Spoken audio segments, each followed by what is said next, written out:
दो तरीके के पार्सर होते हैं, आप लोगों के लिए मैं ये चार्ट लेके आई हूँ। एक हम बोलते हैं इनको टॉप डाउन पार्सर्स और एक जिनको हम लोग बोलते हैं बॉटम अप पार्सर्स। अगर मैं बात करूँ टॉप डाउन पार्सर्स की तो आप लोगों के बैक ट्रैकिंग और विदाउट बैक ट्रैकिंग की बात होती है। एक चीज हमेशा याद रखेंगे, कोई भी पार्सर किसी भी एम्बिगियस ग्रामर को अलाउ नहीं करता है, सिर्फ और सिर्फ एक ही है जो अलाउ करता है, ठीक है, इसके अलावा कोई भी अलाउ नहीं करता है, ठीक है। और दूसरी बात, रिकर्सिव डिसेंट और नॉन रिकर्सिव डिसेंट जिसको हम LL1 भी बोलते हैं, लेफ्ट टू राइट डेरिवेटिव जिसको अब बोला जाता है, ठीक है ना। तो ये जो पार्सर्स है ये होते हैं आपके टॉप डाउन। वेयरएज अगर आप लोगों के SLR पार्सर्स की बात कर लो, LR पार्सर्स की बात कर लो, CLR की बात कर लो, LLR1 की बात कर लो, बेसिकली देखो ये होना ऐसे चाहिए LR, SLR, LA-LR1 और CLR1।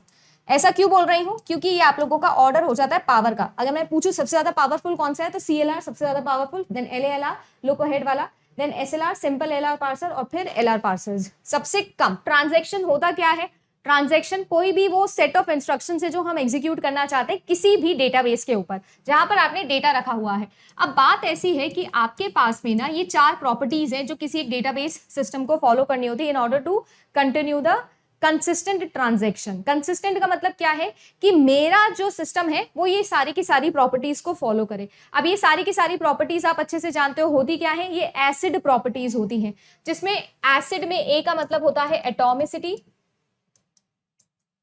ठीक है, सी का मतलब होता है कंसिस्टेंसी, आई का मतलब होता है आइसोलेशन और डी का मतलब होता है ड्यूरेबिलिटी। अब सीन ऐसा है कि मेरे सिस्टम के अंदर ये 4 चीजें हैं जो होनी चाहिए, जिसमें एटॉमिसिटी का मतलब होता है या तो पूरा का पूरा ट्रांजैक्शन एग्जीक्यूट होना चाहिए या फिर कुछ भी एग्जीक्यूट नहीं होना चाहिए। अगर कहीं बीच में हम अटक गए हैं तो हम रिकवर करेंगे और फिर से रीडू करेंगे, सारा के सारे प्रोसेस अंडू होंगे, जिसको हम अगर ट्रांजैक्शन की भाषा में बोले तो रोल बैक करना बोलते हैं। आई होप आपको याद आ रहा होगा। फिर हमारी कंसिस्टेंसी आती है। कंसिस्टेंसी का मतलब ये है कि अगर मेरे डेटाबेस के अंदर कोई वैल्यू थी जो थी x, है ना, और आपने इसमें क्या किया है 20 ऐड किया है, तो मेरा जो सिस्टम है उसमें x की वैल्यू ग्लोबल डेटाबेस के अंदर कितनी हो जानी चाहिए, 40 हो जानी चाहिए, ठीक है। अगर यहां पर ये कंसिस्टेंट फॉर्म के अंदर था तो ये भी बाद के में भी कंसिस्टेंट फॉर्म में ही होना चाहिए, ठीक है। तो ये आप लोगों की कंसिस्टेंसी कहती है। फिर आती है आप लोगों की आइसोलेशन। अब आइसोलेशन का मतलब ये है कि क्योंकि आपको पता है कि हमारा जो डेटाबेस सिस्टम है वो कॉन्करेंसी के ऊपर चलता है। कॉन्करेंसी का क्या मतलब है, कॉन्करेंसी का मतलब ये है कि मेरे साथ साथ और भी बहुत सारे लोग हैं जो ट्रांजैक्शन कर रहे होंगे, क्योंकि डेटाबेस एक सिंगल एंटिटी है और उसको बहुत सारे लोग क्या कर रहे होंगे, एक्सेस कर रहे होंगे, ऑफ कोर्स अपडेशन के लिए। जैसे कि एक ATM का हम एग्जांपल यहाँ पर लेते हैं, तो ATM मशीन में ऐसा तो है नहीं ना कि एक समय पर एक ही जना कार्ड डाल रहा है। जितनी भी दुनिया के अंदर ATM मशीन से जितने लोग हैं वो कभी भी आके क्या कर सकते हैं, ATM के अंदर कार्ड प्रिंट कर सकते हैं और ऑफ कोर्स पैसा निकाल सकते हैं, पैसा अपना सारा बैलेंस वगैरह देख सकते हैं, मिनी स्टेटमेंट निकाल सकते हैं, जो भी आप ATM के फंक्शंस होते हैं। तो अब बात ऐसी है कि मुझे ऐसा लगना चाहिए कि मैं अकेली ही हूं जो ट्रांजैक्शन कर रही हूं। क्यों, अगर ऐसा नहीं होगा तो क्रॉस ट्रांजैक्शन हो जाएगा, है ना, एक की वैल्यू दूसरे में चली जाएगी और बहुत सारे प्रॉब्लम्स हो सकती है। तो जैसे कि हम लोग ऑपरेटिंग सिस्टम में कॉन्टेक्स्ट स्विचिंग पढ़ते हैं कि सिस्टम तो एक है पर लगता ऐसा है कि एक साथ 2 या 2 से ज्यादा प्रोसेसेस रन हो रही है। इसका उल्टा कर दो कि एक्चुअली में एक ही सिस्टम है और बहुत सारे लोग एग्जीक्यूट कर रहे हैं, बट मुझे ऐसा लगना चाहिए कि सिर्फ मैं ही एग्जीक्यूट कर रहा हूँ। आइसोलेशन बहुत जरूरी है पर कॉन्करेंसी भी चाहिए, तो इसीलिए हमको इस तरीके से हमारी एसिड प्रॉपर्टी सेट करनी है सो दैट मुझे ऐसा लगे कि मैं अकेले में काम कर रही हूँ, यानी कि मेरे ट्रांजैक्शन में कभी भी कोई प्रॉब्लम नहीं आनी चाहिए या वैल्यूज इंटरचेंज नहीं करनी चाहिए, क्रॉस कनेक्शन नहीं होना चाहिए। And then durability. ड्यूरेबिलिटी का मतलब क्या है, जो भी आपने चेंजेस किए हैं वो परसिस्टेंट चेंज होने चाहिए। जितने भी चेंजेस मैंने किए हैं वो परसिस्टेंट चेंजेस होने चाहिए, ऐसा नहीं है कि थोड़े समय के बाद में डिस्ट्रॉय हो जाए, ठीक है। तो ये हो गई आपकी प्रॉपर्टी। अब आपसे जो 2021 में सवाल पूछा गया था UGC नेट के अंदर, वो पूछा गया था कि ये सारी रिस्पॉन्सिबिलिटी होती किसकी है, कौन है जो रिस्पॉन्सिबल है इन सभी चीजों को संभालने के लिए। तो ये भी आपको याद रखना है। अगर मैं बात करूं एटॉमिसिटी की, है ना, अगर मैं एटॉमिसिटी की बात करूं तो देखो एटॉमिसिटी जो है वो ट्रांजैक्शन से रिलेटेड है। तो आपको याद रखना है कि आपके लिए ट्रांजैक्शन मैनेजमेंट कंपोनेंट होता है जो एटॉमिसिटी को कंट्रोल करके रखता है। ये अलग से एक सेपरेट यूनिट है जो कि कॉन्करेंसी कंट्रोल सिस्टम के अंदर हम लोगों को चाहिए होता है। इसके अलावा अगर मैं बोलूं आप लोगों से कि कंसिस्टेंसी मुझे चाहिए, राइट, जो मेरा डेटाबेस है वो कंसिस्टेंट स्टेट के अंदर काम करना चाहिए और मुझे कंसिस्टेंसी चाहिए, तो कंसिस्टेंसी के लिए कोई स्पेशलाइज्ड ऑर्गन मेरे पास में नहीं होता। अगर एटॉमिसिटी है, आइसोलेशन है और ड्यूरेबिलिटी है तो मेरे पास में कंसिस्टेंसी अपने आप आ जाती है, ठीक है जी। इसके बाद में अगर मैं बात करूं तो आइसोलेशन के लिए, क्योंकि आपको मैंने अभी अभी आइसोलेशन को रिलेट किया कॉन्करेंसी से, तो कॉन्करेंसी मैनेजमेंट कंट्रोल यूनिट मेरे पास में होती है, कॉन्करेंसी कंट्रोल यूनिट, ठीक है जी। और durability is related to changes जो कि परमानेंटली परसिस्ट करे सिस्टम के अंदर, तो ये किससे रिलेटेड होता है, रिकवरी से रिलेटेड होता है। तो यहां पर क्या आएगा, रिकवरी मैनेजमेंट कंपोनेंट, ठीक है ना। तो consistency, transaction and recovery management component, ठीक है। ये चार चीजें हैं जो आपको अच्छे से पता होनी चाहिए। वो नेक्स्ट चीज किससे रिलेटेड है, वो नेक्स्ट चीज रिलेटेड है ट्रांजैक्शन के कौन कौन से फेजेस होते हैं, ठीक है ना, जो कि लास्ट ईयर आपका पूछा गया था। तो सबसे पहली बात तो आपको पता है कि कोई भी एक ट्रांजैक्शन एक्टिव स्टेट में आता है। एक्टिव स्टेट में आने का मतलब क्या है, अब मेरा जो ट्रांजैक्शन है वो इनिशिएट हो चुका है, ठीक है ना, इनिशिएट हो चुका है। अब ऑब्वियस सी बात है कि कोई भी ट्रांजैक्शन पे मुझे क्या परफॉर्म करना होगा, या तो कोई रीड परफॉर्म करना होगा या कोई राइट परफॉर्म करना होगा। अब रीड एंड राइट को रीड करने के बाद में या इस इंस्ट्रक्शन को एग्जीक्यूट करने के लिए हम किस पे आ गए हैं, पार्शियली कमिटेड स्टेट पे आ गए हैं, है ना। हम पार्शियली कमिटेड स्टेट पे आ जाते हैं, यानी कि अभी रीड राइट क्या हो रहा है, एग्जीक्यूट होना स्टार्ट हो गया है। रीड राइट ऑपरेशन जो है वो आपका एग्जीक्यूट हो रहा है, ठीक है ना। यहां पर अब बात ऐसी है कि यहां पर लोकल डेटाबेस वैल्यूज पे काम चल रहा है। क्या हो रहा है, लोकल डेटाबेस वैल्यूज पे काम चल रहा है। अब मान लो कि आपने रीड राइट ऑपरेशन को इनिशियलाइज तो किया, बट इनिशियलाइज करते ही कुछ प्रॉब्लम आ गई। जैसे आपने देखा होगा कभी कभी आप एटीएम एंटर करते हो, तो एंटर करते हो, फिर आपने अपना कार्ड डाला और फिर आप पिन डालने के लिए वहां से क्या होता है, इंस्ट्रक्शन जनरेट होता है। That is partially committed instruction phase, जिसमें आप चल रहे हो, अभी एक्टिव फेज है वो। अब फाइनली हुआ क्या, कभी कभी आपने नोटिस किया होगा कि आपने कार्ड पिन किया बट एरर शो हो रहा है, या सिस्टम जो है वो ढंग से रिस्पॉन्ड नहीं कर रहा है, तो वो आपको बोलता है कि please insert your card back, है ना। तो वो दोबारा से आपको कार्ड डालने बोलता है। तो उस टाइम पर जो कार्ड डालने से पहले वाला जो फेज है वो क्या फेज है, वो एक तरीके से इनिशियली में ही फेलियर आपके अकर हो गया है। तो क्या आया है, आपके पास में एक फेलियर आ गया है, ठीक है ना, एक फेलियर आपके पास में जनरेट हो गया है। चाहे रीड राइट के लिए हम आगे चले गए हो, या फिर आप लोगों की एक्टिव फेज के बाद ही क्या आ गया हो, फेलियर वाला फेज आ गया हो। तो ये वाला जो दोनों ही स्टेट है, ये दोनों ही स्टेट है जो आपके अकर हो सकते हैं। अब अगर फेलियर आ गया है तब तो आप किस में चले जाओगे, फेल्ड स्टेट के अंदर चले जाओगे, है ना। हो सकता है पार्शियली कमिटेड करते करते भी मैम कुछ फेलियर आ जाए, तो हम यहाँ पर भी फेलियर वाले स्टेट से फेल्ड वाले स्टेट में आ सकते हैं, ये भी एक पॉसिबिलिटी है। अब क्या हो सकता है, अब बेसिकली ये हो सकता है कि क्योंकि मैंने जैसा बोला एटॉमिसिटी मुझे फॉलो करनी है, तो नेक्स्ट फेजेस हमारे लिए बहुत ज्यादा जरूरी है। जैसे कि मान लो आपने क्या करना है, अब क्या करना है, दोबारा से एग्जीक्यूट करोगे, जैसे कि एटीएम कार्ड दोबारा निकालोगे और वापस इंसर्ट करोगे। तो यहां पर आपने क्या परफॉर्म किया है, यहां पर आपने रोल बैक फंक्शन परफॉर्म किया है। और रोल बैक पर परफॉर्म करने पर आपने किया क्या है, एक्चुअली आपने अबॉर्ट किया है, आपने इस वाले ट्रांजेक्शन को कंप्लीटली कैंसिल कर दिया है। ये एटॉमिसिटी है कि या तो अच्छे से करो या फिर बिल्कुल स्टार्टिंग से करो, ऐसे बीच में कुछ भी नहीं हो सकता है। कंप्लीटली अंडू होगा और फिर रीडू होगा। तो आपने रोल बैक करके आप अबॉर्ट स्टेट पे आ गए हो, या फिर मैम जो बेस्ट केस है हमारा, वो बेस्ट केस क्या बन रहा है कि हमारा ट्रांजेक्शन कंप्लीट हो गया, रीड राइट कंप्लीट हो गया, और हम किस वाले स्टेट पे आ गए, हम कमिट वाले स्टेट पे आ गए। सही है क्या?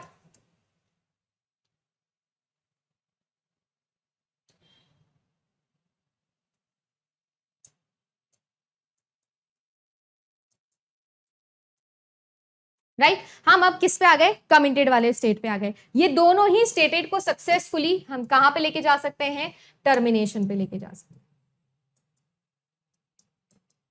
किसमें, टर्मिनेशन में लेके जा सकते हैं। तो ये कंप्लीट डायग्राम है जो आप लोगों का रहता है, जिसके अंदर काम होता है। अब बहुत सिंपल सा बात है कि ग्लोबल डेटा बेसिस है जो वैल्यूज यहाँ पर कॉपी होने वाली है। This is what a partially committed state to a committed state transition.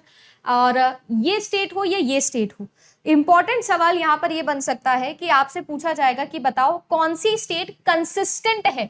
तो चाहे आप कमिटेड स्टेट की बात करो, चाहे आप अबॉर्ट स्टेट की बात करो, दोनों ही कैसी स्टेट्स है, कंसिस्टेंट स्टेट है। क्यों, इसमें भी काम खत्म हुआ है, इसमें भी काम खत्म हुआ है, दोनों में ड्यूरेबिलिटी है। तो एक्चुअली में ये स्टेट भी कंसिस्टेंट है और ये स्टेट भी कंसिस्टेंट है, क्योंकि हम एंड में कहां पहुंच गए हैं, टर्मिनेशन पे पहुंच गए, बीच में कहीं लाए नहीं करते हैं। So both the phases of aborted state और committed state, fully committed state, both are what, आपकी कंसिस्टेंट स्टेट होती है। मैंने क्या किया था, जब अपनी तैयारी करी थी तो मैंने अपनी तैयारी के बिल्कुल एंड के अंदर, जैसे जब एग्जाम को वही कुछ 15-20 दिन रह गए थे, तो मैंने क्या किया था, ये सारी टेबल्स बना ली थी।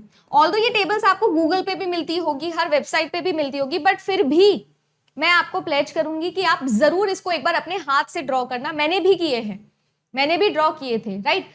बहुत अच्छी बात है आप गूगल से पीडीएफ से पढ़ते हो, बट मेरे हिसाब से जब आप एक बार हाथ से कोई चीज निकाल लेते हो ना, तो आप उसको ज्यादा देर के लिए रिमेंबर करते हो। So it's just a small request. Hopefully you will follow this and please draw all these tables on your own in order to remember it for a longer time. Okay? यहां पर मैं देख रही हूँ बहुत सारे बच्चे कुछ पूछना चाह रहे हैं। नहीं, पीडीएफ आपके कोई एक ग्रुप पे नहीं डलती है, ठीक है। पीडीएफ जेआरएफ अड्डा करके अपनी एप्लीकेशन है, उसको डाउनलोड कर लो, प्ले स्टोर से फ्री ऑफ कॉस्ट है। रोज वीडियो और पीडीएफ दोनों एक साथ डल जाती है।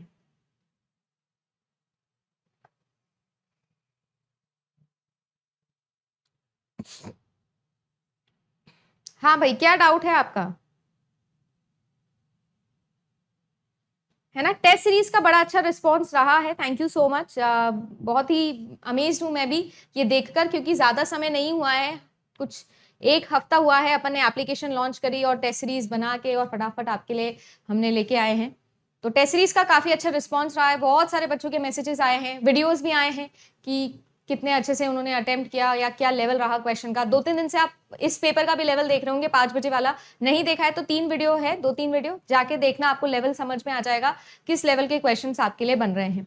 ये तो कुछ भी नहीं है, ये तो कुछ भी नहीं है, ये तो अभी ये जो रिवाइज कर रहे हैं, जो नए बच्चे आने वाले हैं, जिनके लिए शुरू से एकदम पेड कोर्स पढ़ेगा बच्चा और फिर टेस्ट सीरीज देगा, है ना, और फिर वो क्वेश्चंस करेगा। तो मेरा जो मन था कि मुझे ऐसे कंप्यूटर साइंस पढ़ानी है, वो चीज मैं डिलीवर कर पाऊंगी, है ना, जब नया सेशन स्टार्ट होगा। अभी तो वही पुराने वाले पेड बच्चे हैं जिनका रिवीजन चल रहा है, क्योंकि एग्जाम आ गए हैं। ओके, बाकी अभी फिर हम और बाद की मेहनत बच्चों के साथ में करने वाले हैं। ठीक है गाइस, चलो भाई तो स्टार्ट करते हैं। इंपॉर्टेंट टेबल्स हम लोगों को पढ़नी है यहाँ पर। सबसे पहले देखो, आप सब लोग जानते हो, वैसे तो मैंने एक वीडियो पहले भी आप लोगों को पढ़ाई थी ये टेबल्स, बट सबसे पहले अगर मैं बात करूं तो टेबल आ जाती है थ्योरी ऑफ कंप्यूटेशन की। और थ्योरी ऑफ कंप्यूटेशन में closure property is very very important. देखो इन शॉर्ट अगर मैं क्लोजर प्रॉपर्टी की बात करूं तो इसका मतलब क्या होता है, क्लोज्ड अंडर। यानी कि अगर मान लो कि मेरे पास में कोई एक रेगुलर लैंग्वेज है, ठीक है ना, और उस रेगुलर लैंग्वेज को मैं यूनियन कर दूं किसी दूसरी रेगुलर लैंग्वेज के साथ में, तो इनका जो यूनियन है क्या वो भी रेगुलर होगा या नहीं होगा, राइट। इसको हम लोग बोलते हैं क्लोज्ड अंडर। बिल्कुल ऐसे ही अगर मैं एक CFL लूं और उसको दूसरी CFL के साथ में कॉन्कैटिनेट कर दूं, तो क्या जो नई लैंग्वेज बनेगी वो भी CFL होगी या नहीं होगी, तो ये क्लोज्ड अंडर आपका हो गया कॉन्कैटिनेशन। ये चीज है जो हम सभी लोग पढ़ने वाले हैं। तो बेसिकली सबसे पहले आता है आपका क्लोजर प्रॉपर्टी। अब क्लोजर प्रॉपर्टी में आपको कौन कौन से याद रखने हैं, देखो आपको याद रखना है union, intersection, set, difference, complement हो गया। जैसे सेट डिफरेंस आई होप आप लोगों को याद होगा, नहीं याद है तो मैं आप लोगों को बता देती हूँ। मान लो कि यहाँ पर मेरे पास में 2 सेट है ना, A और B। तो आप लोगों से अगर मैं बोलूं कि A माइनस B बताओ, तो A के वो सारे मेंबर्स आ जाएंगे जो B का पार्ट नहीं है ना, A के ओनली वो सारे पार्ट। तो इसमें क्या क्या निकलेगा, इसमें B भी जाएगा और साथ ही साथ जो A इंटरसेक्शन B है वो भी चला जाएगा। सिर्फ और सिर्फ A के लोग ही बचेंगे आपके पास में, सिर्फ और सिर्फ। ये होता है हमारा सेट डिफरेंस। फिर आता है आपका कॉम्प्लीमेंट, ठीक है, ऑब्वियसली बार जिसको हम लोग बोलते हैं। Intersection with a regular language, देखो ये कोई सी भी लैंग्वेज हो गई, यानी कि रेगुलर, DCFL, CFL, CSL, है ना, आपका रिकर्सिव, एनिमरेबल लैंग्वेज, सारी की सारी लैंग्वेज को मैं इंटरसेक्शन करवाने वाली हूँ रेगुलर लैंग्वेज के साथ में, और चेक करने वाली हूँ क्या अगर मैं रेगुलर का रेगुलर से इंटरसेक्शन कराऊं तो रेगुलर आएगा। देखो यस लिखा है। अगर DCFL का रेगुलर लैंग्वेज के साथ में इंटरसेक्शन कराऊं तो क्या रेगुलर आएगा, क्या DCFL आएगा, तो वो यस लिखा हुआ है। इस तरीके से है ये question.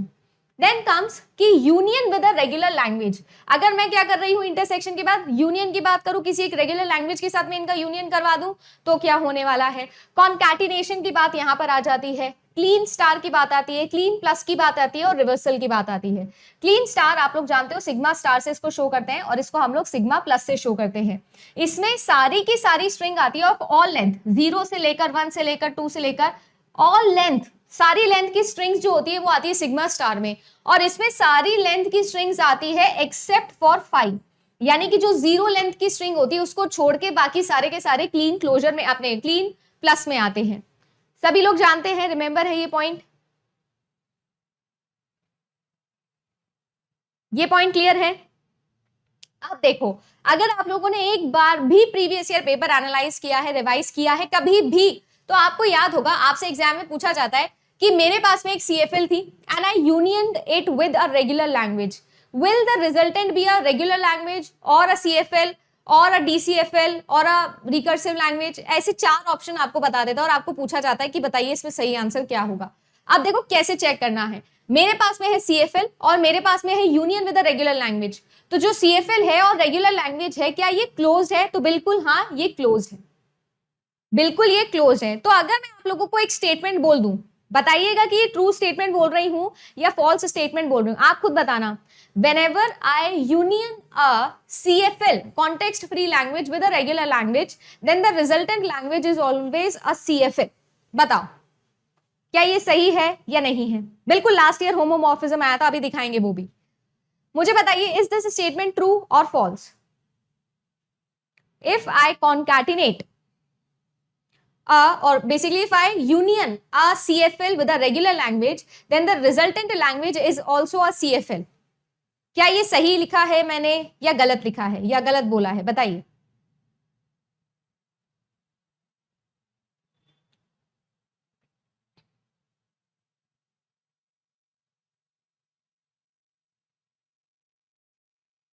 It is true, it is true, अभी लिख के बताया ना भाई, इट इज ट्रू। देखो सबसे पहली बात तो सबसे आसान है, रेगुलर लैंग्वेज सारी की सारी क्या होती है? सारी की सारी क्लोज्ड ही होती है, इसमें प्रॉपर्टी कुछ भी पूछ लो।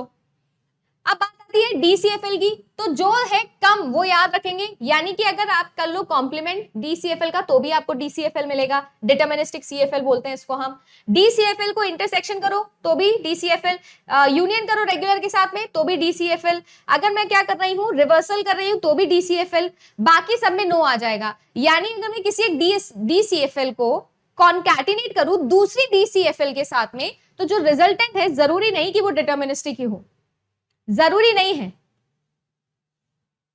ये आप लोगों का एग्जाम में क्वेश्चन बनेगा। अगर मैं आप लोगों से बोलूं कि मेरे पास में एक डिटरमिनिस्टिक कॉन्टेक्स्ट फ्री लैंग्वेज है और मैंने उसका इंटरसेक्शन किया किसके साथ में? दूसरी एक DCFL के साथ में। DCFL का इंटरसेक्शन किया मैंने दूसरी DCFL के साथ में, तो मुझे बताइए कि क्या ये क्लोज होगा? क्या रिजल्टेंट भी DCFL आएगा? जी नहीं, बिल्कुल नहीं आएगा।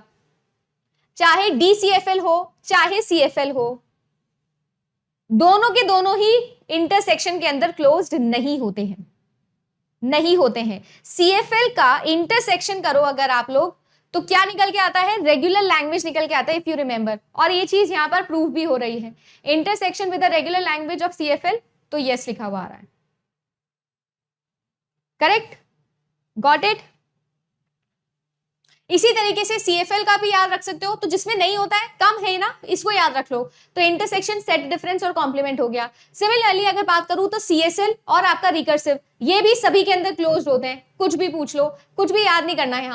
यहाँ पर रिकर्सिव एनिमरेबल लैंग्वेज आ गई तो इसमें सेट डिफरेंस और कॉम्प्लीमेंट आपको याद रखना है, जिसके अंदर ये क्लोज्ड नहीं होता, बाकी सब में क्लोज्ड होता है। तो क्लोजर प्रॉपर्टी सबसे सिंपल है याद करना। ये टेबल सबसे पहले इसलिए है आपके सामने क्योंकि सबसे ईजी इसी को लर्न करना है, सबसे इजी इसी को लर्न करना है। कर लिया सबने लर्न? अब नेक्स्ट टेबल देखो, ये टेबल है जिसमें से पिछले साल आप लोगों के बहुत सारे सवाल बने हैं। अगर आपको याद हो तो होमोमॉर्फिज्म आप लोगों का सवाल था जो पिछले साल बना था। अब इस बार भी भाई कुछ भी बन सकता है, सब्स्टिट्यूशन बन सकता है ना, आई डोंट नो, कुछ भी बन सकता है भाई, इसीलिए मैं तो पूरी टेबल ही बना दी आपके लिए। अब टेबल में भाई आ रहा है आपका epsilon free homomorphism, homomorphism, inverse homomorphism, epsilon free substitution, substitution subset हो गया। ठीक है, सबसेट में तो वैसे कोई भी क्लोज नहीं होता है, देखो लिखा भी है, कोई भी लैंग्वेज सबसेट के अंदर क्लोज नहीं होती है। जरूरी नहीं है कि रेगुलर लैंग्वेज का सबसेट भी रेगुलर ही हो, है ना। सुनने में बड़ा अजीब लगता है बट ये ट्रू है, ये ट्रू है। होमोमॉर्फिज्म के अंदर आपको याद रखना है DCFL, CSL और रिकर्सिव, ये तीनों क्लोज्ड नहीं होती, बाकी सारी की सारी क्लोज होती है, बाकी सारी की सारी में क्लोज होती है। ठीक है, ये पिछले साल आया था DCFL का क्वेश्चन आपका। सिमिलरली अगर मैं, जैसे अगर आप लोगों ने देखा हो तो मैंने एक TOC का वीडियो ऑलरेडी बनाया था, उस वीडियो में मैंने आप लोगों को इसके क्वेश्चंस भी कराए थे, क्लोजर प्रॉपर्टी के, डिसाइडेबिलिटी, अनडिसाइडेबिलिटी के। उसमें टेबल में जो प्रॉब्लम थी वो भी मैंने क्लियर कर दी है, दूसरी टेबल लगा दी है। नीचे आप लोग जाके देखोगे कमेंट सेक्शन में, तो टेबल में 1-2 चेंज था, वो चेंज मैंने कर दिया था, इसीलिए दोबारा वीडियो बना रही हूँ ताकि इस बार मैं आपको करेक्ट बता सकूं कि क्या था वहां पे प्रॉब्लम। ठीक है, तो ये टेबल हो गई आप लोगों की। जो कम है उसे याद रखो, उससे आपको बेनिफिट होगा। अब आ जाती है वेरी वेरी इंपॉर्टेंट टेबल भैया, डिसाइडेबिलिटी एंड अनडिसाइडेबिलिटी। 2 टेबल्स दूंगी। अब यहाँ पर देखो decidability and undecidability, again regular, DCFL, CFL, CSL, आपका recursive and recursive enumerable language. अब सीन ऐसा है, आपका ये हो गया फाइनाइट ऑटोमेटा, ये हो गया आप लोगों का पुश डाउन ऑटोमेटा। कौन सा? Deterministic push down automata. ये हो गया आप लोगों का नॉर्मल पुश डाउन ऑटोमेटा। ये हो गया आपका लीनियर बाउंडेड एरे। ये हो गया आप लोगों का ट्यूरिंग मशीन, और ये हो गया आप लोगों का टोटल ट्यूरिंग मशीन। ये सही लिखा है क्या? पहले तो मुझे ये बताओ, क्या मैंने ये सही लिखा है?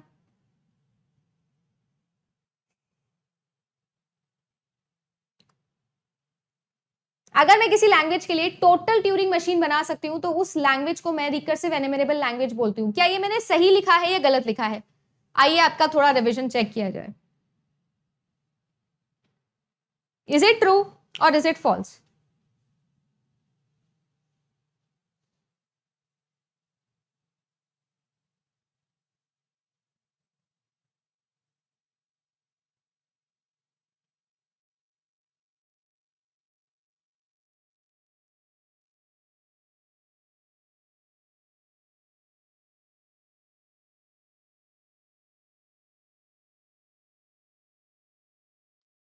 सही लिखा है मैंने, ये उल्टा नहीं लिखा मैंने ये। भैया रिकर्सिव एनिमरेबल लैंग्वेज होती है और ये रिकर्सिव लैंग्वेज होती है, और ये ट्यूरिंग मशीन होती है, और ये टोटल ट्यूरिंग मशीन होती है।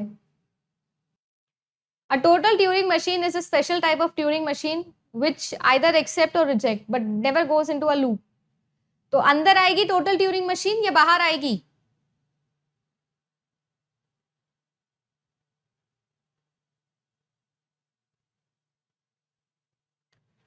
मैंने उल्टा लिखा है जी, ठीक है, उल्टा लिख दिया है आपके लिए।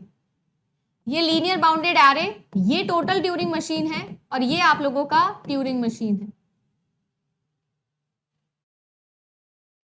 अभी भी गलत, दोबारा देख लो,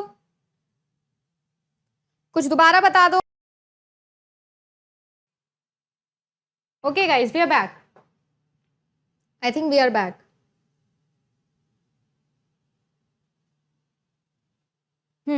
चलो वी आर बैक। हाँ भाई, क्या बता रही थी मैं? हाँ, सही तो लिखा है मैंने, ये गलत कहाँ लिखा है? आप लोग गलत बता रहे हो भैया। टोटल ट्यूरिंग मशीन तो अंदर ही आती है, टोटल ट्यूरिंग मशीन अंदर आती है, बाहर ट्यूरिंग मशीन आती है। मैंने बिल्कुल ठीक बनाया है, मैंने कुछ भी गलत नहीं बनाया यहाँ पर। और रिकर्सिव लैंग्वेजेस, रिकर्सिव एनिमरेबल लैंग्वेजेस के अंदर आती है, ठीक है। चलो मैं एक क्वेश्चन बना के देती हूँ आपको। मुझे बताओ कि अगर मेरे पास में कोई एक लैंग्वेज है एल जो कि रिकर्सिव है, अगर मैं रिकर्सिव इस लैंग्वेज एल का बार कर दूं, एल का क्या कर दूं? बार कर दूं, तो क्या ये भी रिकर्सिव होगी या नहीं होगी?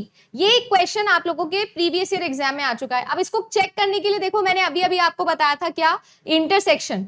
अब इंटरसेक्शन में आप लोग जाके देखो, क्या रिकर्सिव लैंग्वेज आपकी इंटरसेक्शन के अंदर क्लोज होती है? तो होती है।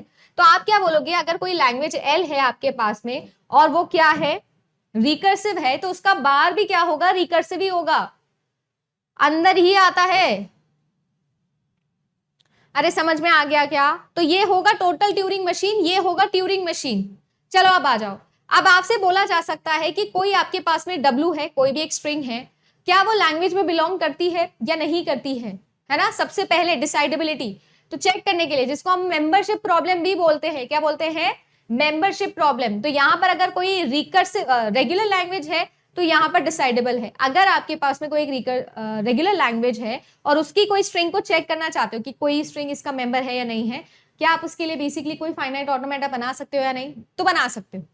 वैसे रेगुलर लैंग्वेज सभी के अंदर डिसाइडेबल होती है, कोई सी भी प्रॉब्लम हो सभी के अंदर, ठीक है, सभी के अंदर क्या होती है? आपकी डिसाइडेबल होती है। वेयर एज अगर मैं DCFL की बात करूं तो DCFL जो है वो सबसेट में, और साथ ही साथ आप लोगों की कि अगर मैं इंटरसेक्शन करूं दो लैंग्वेजेस का तो वो नल आएगा क्या, इसके लिए अनडिसाइडेबल होती है। तो जो कम है ना वही याद रखना है, इस टेबल का भी यही रूल है। तो आपको ये याद रखना है कि यहाँ भी अनडिसाइडेबल है और यहाँ भी अनडिसाइडेबल है। वेयर एज अगर मैं बात करूं आप लोगों के लिए किसकी, CFL की, तो जो CFL होता है वो सिर्फ दो केस के लिए याद रखना है, मेंबरशिप प्रॉब्लम और एम्प्टीनेस प्रॉब्लम। आपके पास में कोई एक लैंग्वेज है, वो लैंग्वेज जो है अगर मान लीजिए DCFL है, तो क्या वो आपके लिए नल है या नहीं है। बेसिकली आप लोग नल लैंग्वेज के लिए चेक कर सकते हो क्या, एक DPDL बना सकते हो या नहीं बना सकते हो, तो DCFL में चलेगा। CFL में चलेगा क्या, CFL में भी चलेगा। बट मान लीजिए कि आपके पास में कोई एक लैंग्वेज है, ठीक है ना, और उस लैंग्वेज की आप फाइनाइटनेस चेक करना चाहते हो या कंप्लीटनेस चेक करना चाहते हो, टोटलिटी चेक करना चाहते हो, तो क्या आप उसके लिए एक डिसाइडेबल PDA बना सकते हो, तो नहीं बना सकते हो। देख लो अनडिसाइडेबल है। जो कम है वो याद करने बोल रही हूँ, बहुत ही कम बच जाएंगे इससे याद करने वाली चीजें। जैसे रेगुलर में सारे डिसाइडेबल है, वैसे ही रिकर्सिव एनुमरेबल में सारे के सारे अनडिसाइडेबल है। रिकर्सिव के अंदर सिर्फ एक ही डिसाइडेबल है, दैट इज मेंबरशिप प्रॉब्लम। यानी मैं सिर्फ और सिर्फ चेक कर सकती हूँ किसी भी एक टोटल ट्यूरिंग मशीन के लिए कि स्ट्रिंग उसका मेंबर है या नहीं है। कैसे, या तो एक्सेप्ट हो जाएगा या रिजेक्ट हो जाएगा, है ना डिसाइडेबल, बट बाकी किसी के लिए भी वो डिसाइडेबल नहीं होता है। सिमिलरली अगर मैं बात करूं CSL के लिए, उसमें भी सिर्फ और सिर्फ एक लीनियर बाउंडेड एरे मैं बना सकती हूं only for a membership problem, otherwise I can not make one. दूसरी टेबल आज की, इसके अलावा देखो और भी है। मैंने अभी फाइनाइटनेस के बारे में बात करी थी, तो एक फाइनाइटनेस आ गया आप लोगों का। रिकर्सिव एनुमरेबल लैंग्वेज जो है उसमें आप लोगों को intersection of to languages same type का होगा या नहीं, इसके लिए क्या डिसाइडेबल हो सकता है या नहीं, तो बिल्कुल ये डिसाइडेबल होता है। सिमिलरली ये आपके रिकर्सिव के लिए भी डिसाइडेबल होता है, CSL के लिए भी होता है। किसके लिए नहीं होता, DCFL के लिए नहीं होता है और CFL के लिए नहीं होता है। ठीक है, तो जिस रो में सॉरी जिस कॉलम में आपको जो चीज कम मिले, डिसाइडेबल और अनडिसाइडेबल, आप उसे याद रख सकते हैं। अब मेरा आप लोगों से एक सवाल है, अभी अभी मैंने आपको क्लोजर पढ़ाया, अब मैं आपको डिसाइडेबल अनडिसाइडेबल बता रही हूँ।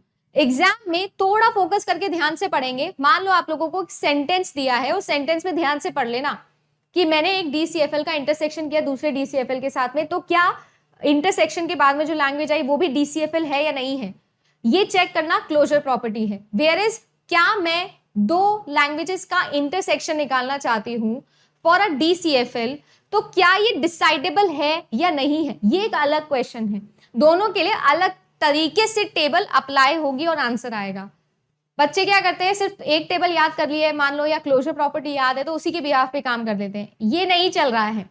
डिसाइडेबिलिटी और अनडिसाइडेबिलिटी चेक करना इज अलग game, and closure property check करना इज अलग गेम।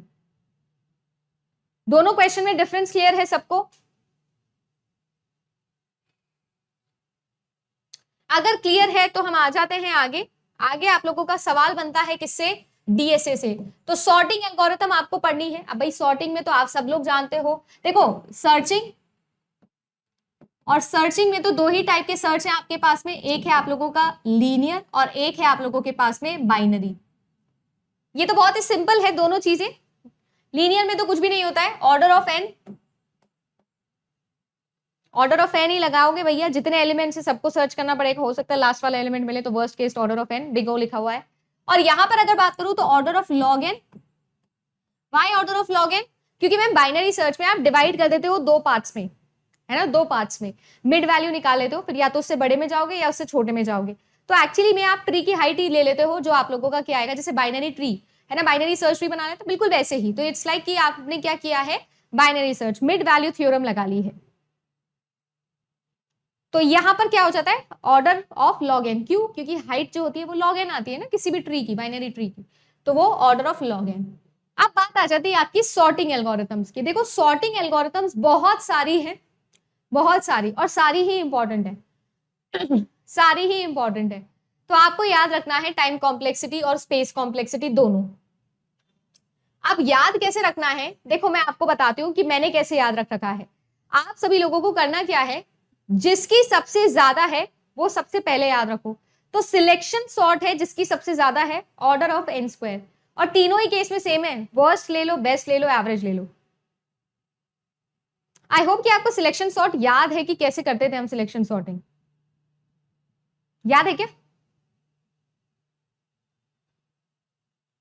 जो आपके पास में अनसॉर्टेड एरे होता था, उसमें से हम एक एलिमेंट निकालते थे और सॉर्टेड एरे की एक अलग से लिस्ट बनाते थे, फिर उसे हम लोग उस सॉर्टेड एरे में डालते थे, फिर दूसरा एलिमेंट लेते थे और ऐसे करके एक एक करके करते थे। बबल में क्या कर लेते थे हम, एक उसी एरे के अंदर एक एलिमेंट के अकॉर्डिंग बाकी सबको सेट करते थे, ऐसा हम लोग करते थे। तो ऑर्डर ऑफ एन स्क्वायर सबसे ज्यादा जिसकी वो याद रख लिया। अब इसके बाद में जो है, जैसे कि बबल सॉर्ट हो गया, इंसर्शन सॉर्ट हो गया आप लोगों का, इन दोनों की सेम ही है ना, तो बेस्ट केस है ऑर्डर ऑफ एन। अब बात आ जाती है इनकी वर्स्ट केस की। देखो एवरेज केस मैंने बहुत कम देखा है एग्जाम में, या तो बेस्ट केस पूछता है या फिर वर्स्ट केस। तो वर्स्ट केस इन तीनों के केस में ही कितनी है, एन स्क्वायर है, ऑर्डर ऑफ एन स्क्वायर। तो आपको ये देखना है कि बेस्ट केस पूछा है या वर्स्ट केस पूछा है, ऑब्वियसली उसी के अकॉर्डिंग आंसर दोगे। हीप सॉर्ट सबसे आसान है, बहुत ही आसान, ठीक है ना, मैक्स हीप हो या मिन हीप हो। अच्छा मुझे एक चीज बताइएगा, अगर मैं आप लोगों को मैक्स हीप का क्वेश्चन दूं तो मैक्स हीप में क्या होता है, जो रूट वैल्यू होती है वो सबसे बड़ी होती है और उसके नीचे वाले वैल्यूज जो होती है वो उनसे छोटी होती है। बेसिकली पेरेंट हमेशा बड़ा होता है। मैक्स हीप की बात कर रही हूँ, इज इट स्टेटमेंट ट्रू और not, this statement is true और not. Where as when I talk about min heap, that means कि पेरेंट वैल्यू हमेशा अपने नीचे वैल्यू से या अपने जो डिसेंडेंट्स है उन सबसे छोटी होती है, रूट वैल्यू सबसे छोटी होगी इस केस में। Are these both statements true और नॉट, पहले तो आप मुझे ये बताइए। अब मैं बात कर लेती हूँ इनकी किसकी, टाइम कॉम्प्लेक्सिटी की। तो order of n log n तीनों ही केस में, बिकॉज लॉग एन क्या है, height of the heap tree है और एन आपके पास में एलिमेंट्स है, so therefore n log n. Growth of functions हम लोग पढ़ेंगे, मैं परसों के दिन आप लोगों को डेटा स्ट्रक्चर्स के क्वेश्चन कराऊंगी, तो ग्रोथ ऑफ फंक्शन या ऑर्डर ऑफ ग्रोथ आपको हम लोग उसमें भी डिस्कस करेंगे एक बारी। तो आपने देखा होगा है ना, एन स्क्वायर ज्यादा है फिर ऑर्डर ऑफ लॉग एन आता है, छोटा है ये से।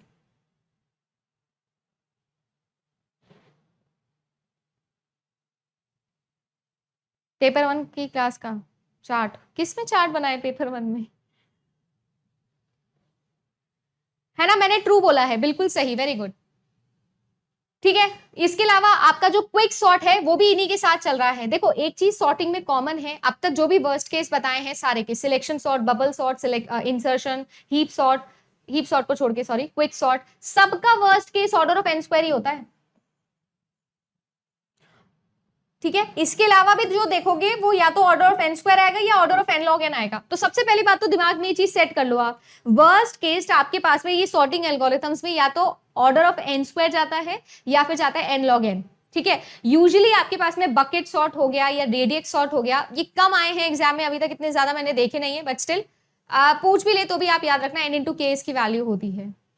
ऑल दो उसके अलावा देख रही हूं मैं तो कि मैं कैसे याद रखूं ये टेबल, तो मैं तो ऐसे ही याद रखती हूँ। वर्स्ट केस या तो order of n log n जाता है या एन स्क्वायर, बाकी सबके लिए एन स्क्वायर, जिसके लिए एन लॉग एन जाता है वो मुझे याद है। एक तो हीप सॉर्ट हो गया आपका और दूसरा आपको दिख रहा है कौन सा, मर्ज सॉर्ट, क्योंकि आपका क्विक सॉर्ट और मर्ज सॉर्ट सबसे ज्यादा यूज होने वाला क्या है, सॉर्टिंग है, तो इन्हीं के आने के चांसेस बहुत ज्यादा होते हैं। इनफैक्ट अगर आप लोगों के एग्जाम के अंदर सॉर्टिंग का एक्चुअल न्यूमेरिकल भी आ गया तो उनमें ज्यादातर चांसेस हैं कि मर्ज सॉर्ट या क्विक सॉर्ट से क्वेश्चन आएगा, ज्यादातर चांसेस इसके यही होते हैं, ठीक है।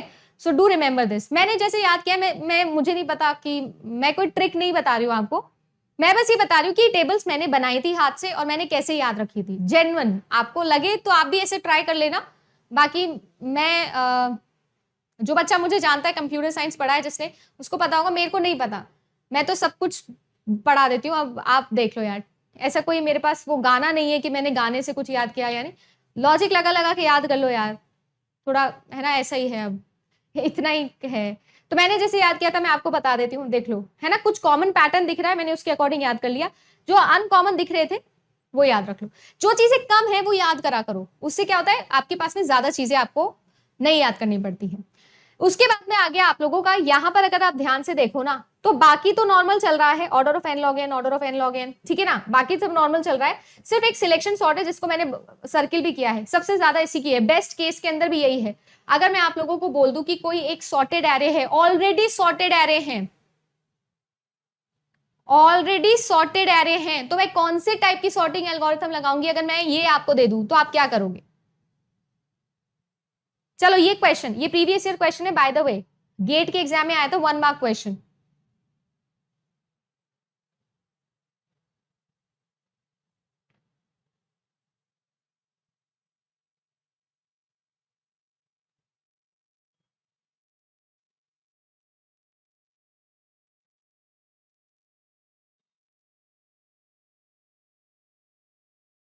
ये ऑलरेडी एग्जाम में आ चुका है क्वेश्चन।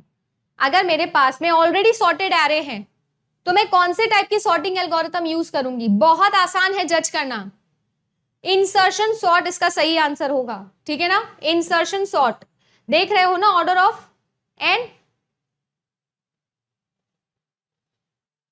बाइनरी तो सर्च होता है, सॉर्ट नहीं होता। बाइनरी सॉर्ट किसने पढ़ा दिया आपको?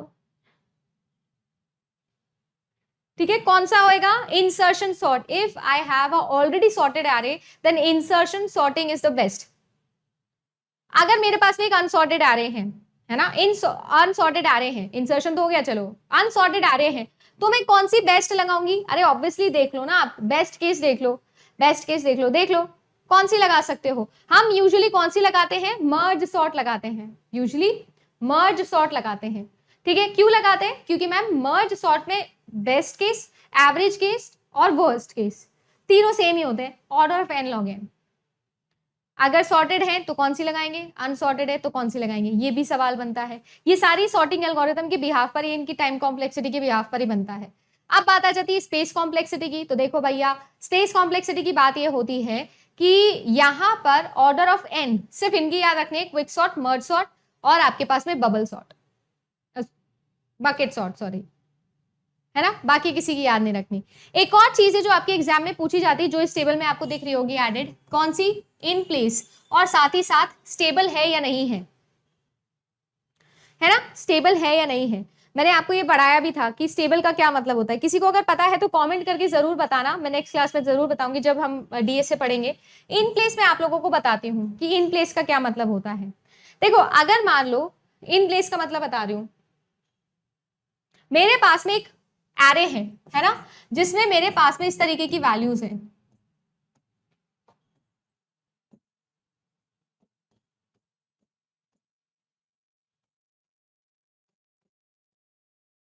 अगर मान लो कि मेरे पास में एक एरे है और ऑब्वियसली सॉर्टेड नहीं है ये एरे, मेरे पास में एक ये एरे है। अगर आप इस एरे को ध्यान से देखो ना, तो यहाँ पर कुछ चीजें हैं जो रिपीट हो रही है। कैसे रिपीट हो रही है? इस 2 को देखो, इस 2 को देखो, इस 2 को देखो और इस 2 को देखो। 4 बार है 2, 4 टाइम्स आ रहा है। अगर मैं 3 को देखूं तो 3 2 टाइम्स आ रहा है। अगर मैं 1 को देखूं तो 1 भी 2 टाइम्स आ रहा है। अब जब मैं क्या करने वाली हूं, जब मैं इसे सॉर्ट करने वाली हूं, चाहे कोई भी एल्गोरिथम यूज करूं मैं, जब मैं इसे सॉर्ट करने वाली हूं, तो जो ये वाला 2 है ये पहले ही आना चाहिए, ये वाला 2 पहले आना चाहिए, फिर ये वाला 2 आना चाहिए। ऑल दो जब सॉर्टेड एरे बनाओगे तो सॉर्टेड एरे में क्या रिजल्ट आएगा मैम? 0 आएगा, फिर 1 आएगा, फिर 1 आएगा, फिर 2 आएगा 4 टाइम्स, है ना। देखो 4 टाइम्स 2 आएगा, देन 3 आएगा, देन 3 आएगा, देन 4 आएगा, देन 8 आएगा। सॉर्टेड एरे ऐसे बनेगा। कोई सी भी एल्गोरिथम यूज करो, सॉर्टेड एरे तो यही आएगा। मैं ये कह रही हूं, जो ये 1 है ना, ये वाला 1 है, जो अनसॉर्टेड एरे के अंदर 1 पहले आ रहा था, वही 1 पहले आएगा इसके अंदर, और फिर ये इसके अंदर। देखो, हम ये नहीं पहचान सकते बट कंप्यूटर ये पहचान सकता है। क्यों? क्योंकि मैम कंप्यूटर जो है वो तो मेमोरी लोकेशन, रेफरेंसेस के थ्रू याद रखता है चीजों को। तो इसके पहले इसका मेमोरी रेफरेंस आ रहा है, तो सॉर्टेड एरे में भी इसका पहले ही इसके रेफरेंस आएगा। ये हम लोग बोलते हैं इन प्लेस सॉर्टिंग एल्गोरिथम। और अगर जिसमें ऐसा ना हो तो वो आउट प्लेस होती है, आउट ऑफ प्लेस। ठीक है, समझ में आ गई कि सभी को? 30% डिस्काउंट के लिए कोड है JA30, JA30, है ना। किसी का सवाल है जिन्होंने पूछा है कि मैम अगर मेरे पास सॉर्टेड एरे हैं तो बबल सॉर्ट क्यों यूज नहीं होता, इंसर्शन सॉर्ट क्यों यूज होता है? देखो, अगर आप दोनों की तरीका देखो ना, प्रोसेसिंग देखो सॉल्व करने का, तो आपको ये क्वेश्चन समझने की जरूरत ही नहीं पड़ेगी। ठीक है, पहली बात तो ठीक है। बाकी मैं कोशिश करूंगी कि मैं एक अलग से वीडियो बना दूं इन दोनों का ही, ठीक है ना। परसों के दिन हम डीएसए के क्वेश्चन कर रहे हैं, so I will take a question on sorting as well, तो उसमें मैं और क्लियरली आपको बता दूंगी। बट बबल सॉर्ट जो होता है ना, उसमें मुझे 2 चीजें बैलेंस करके चलनी होती है, इस वजह से जो है वो मैं इंसर्शन सॉर्ट को यूज करती हूँ।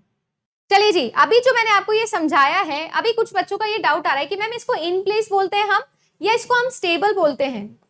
ये चीज मैंने आपको पहले भी पढ़ाई हुई है। कोई मुझे बता सकता है ये जो मैंने आपको बताया है ये इन प्लेस है या स्टेबल है?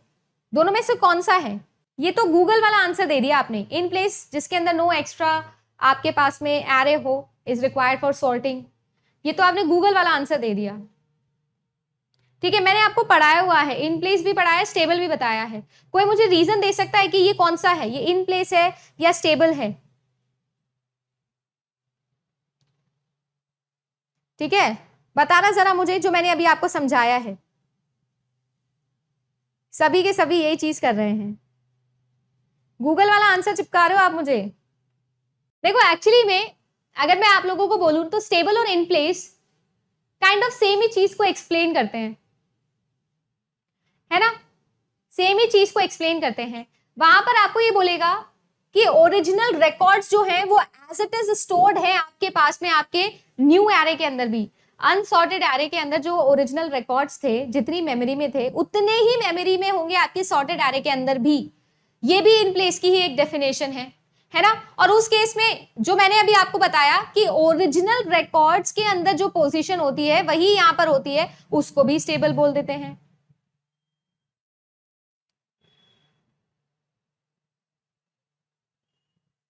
बिल्कुल सही, ये ही चीज थी जो मैंने क्लास में बताई थी, जो शिल्पी आपको बता रही है, सेम चीज थी जो मैंने क्लास में रिवाइज भी करवाई थी आपको।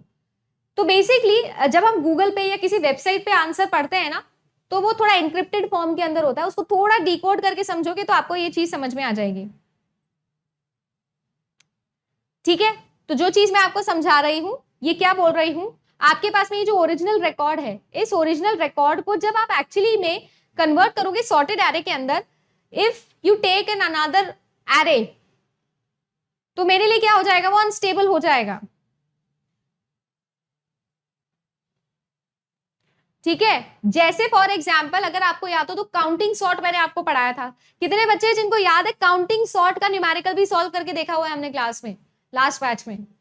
बकेट सॉर्ट, जितने भी काउंटिंग सॉर्ट होते हैं, बकेट सॉर्ट उठा के देख लो आप, है ना?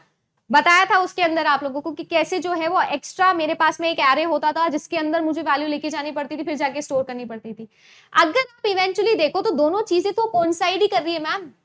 अरे जब तक इन प्लेस और हम स्टेबल की बात कर रहे हैं मैम, एक्चुअली में तो आप कह रहे हो कि ओरिजिनल रिकॉर्ड के अंदर जो पोजीशन और फॉर्म है वही आप यहाँ यूज कर रहे हो, यही तो है। अगर देखो तो दोनों की दोनों चीजें जो है वो सेम ही चीज को समझाने की कोशिश कर रहे हैं, बट अलग अलग तरीके से इसको डिफाइन किया जा सकता है। हाँ, बट आपको ये चीज याद रखनी है, आपके एग्जाम में जरूर पूछी जाती है, तो इसको प्लीज आप याद रखिएगा। ठीक है, होपफुली आप याद रखोगे, है ना?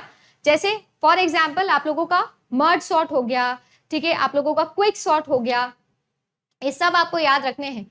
कौन सा स्टेबल होता है, कौन सा स्टेबल नहीं होता, इन प्लेस कौन सा होता है, तो जितने भी हो गए, जैसे आप लोगों का कौन कौन सा मर्ज सॉर्ट हो गया, आप लोगों का बकेट सॉर्ट हो गया, रेडियस सॉर्ट हो गया, ये सारे के सारे इन प्लेस नहीं होते हैं। ठीक है ना? जो आपका क्विक सॉर्ट होता है वो इन प्लेस होता है, एग्जाम में पूछा हुआ है, याद रखेंगे।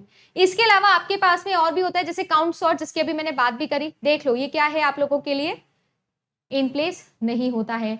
एक शेल सॉर्ट भी होता है, टिम सॉर्ट भी होता है। देखो ये यूजुअली मैंने एग्जाम में नहीं देखे, इसलिए मैंने इसको नेक्स्ट पेज पे लिखा है ना? बट आप इसको प्लीज रिमेंबर रखिएगा।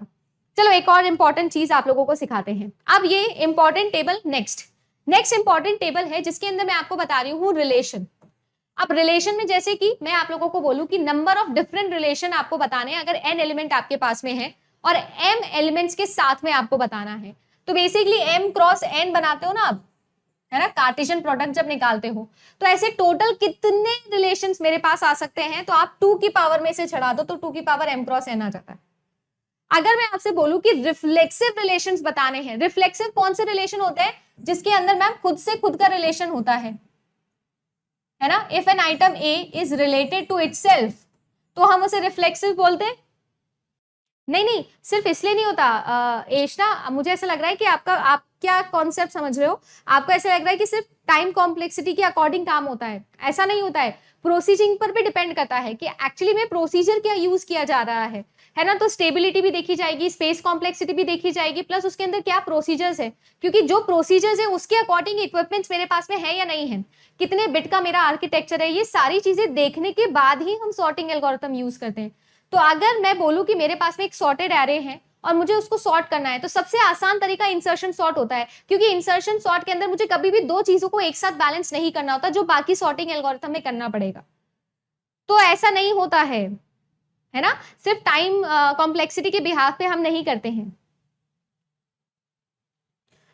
रिफ्लेक्सिव समझ में आ गया ना, जब when you have a relation with yourself, ठीक है, डायगोनल एलिमेंट भी आ जाते हैं इसके अंदर, ऑब्वियसली डायगोनल एलिमेंट भी आएंगे। तो वो कितने होते हैं, अगर मेरे पास में n एलिमेंट्स है तो 2 की पावर n इंटू n-1। अगर मैं बोलूं आप लोगों से सिमेट्रिक रिलेशन निकालने हैं आपको, तो सिमेट्रिक रिलेशन कौन से रिलेशन होते हैं, if a is related to b, if a is related to b, then b must always be related to a। यही होता है रिफ्लेक्सिव, सॉरी सिमेट्रिक यही होता है ना सिमेट्रिक। अच्छा मुझे एक बात बताओ कि डायगोनल एलिमेंट्स जो होते हैं क्या वो सिमेट्रिक में आते हैं कि नहीं आते हैं, क्या डायगोनल एलिमेंट सिमेट्रिक में आते हैं कि नहीं आते हैं, जल्दी से बताएंगे सभी लोग लाइव चैट के अंदर। और इसका फॉर्मूला होता है 2 की पावर n plus 1/2, 2 की पावर n plus 1/2। ये तो हमने सॉल्व किए हुए सारे क्लास में। एक आता है सिमेट्रिक और एक आता है एंटी सिमेट्रिक। एंटी सिमेट्रिक कौन सा होता है, जो सिमेट्रिक ना हो, मतलब अगर A रिलेटेड है B से तो मेरे पास में मेरे सेट के अंदर B का रिलेशन A से नहीं होना चाहिए। अगर A B है तो B A नहीं होना चाहिए। समझ में आ गया क्या, अगर है कौन सा डायगोनल कि A A है तो फिर ठीक है, फिर चल सकता है। ये सही बोला है कि मैंने एंटी सिमेट्रिक के लिए, ये सही बोला है कि मैंने,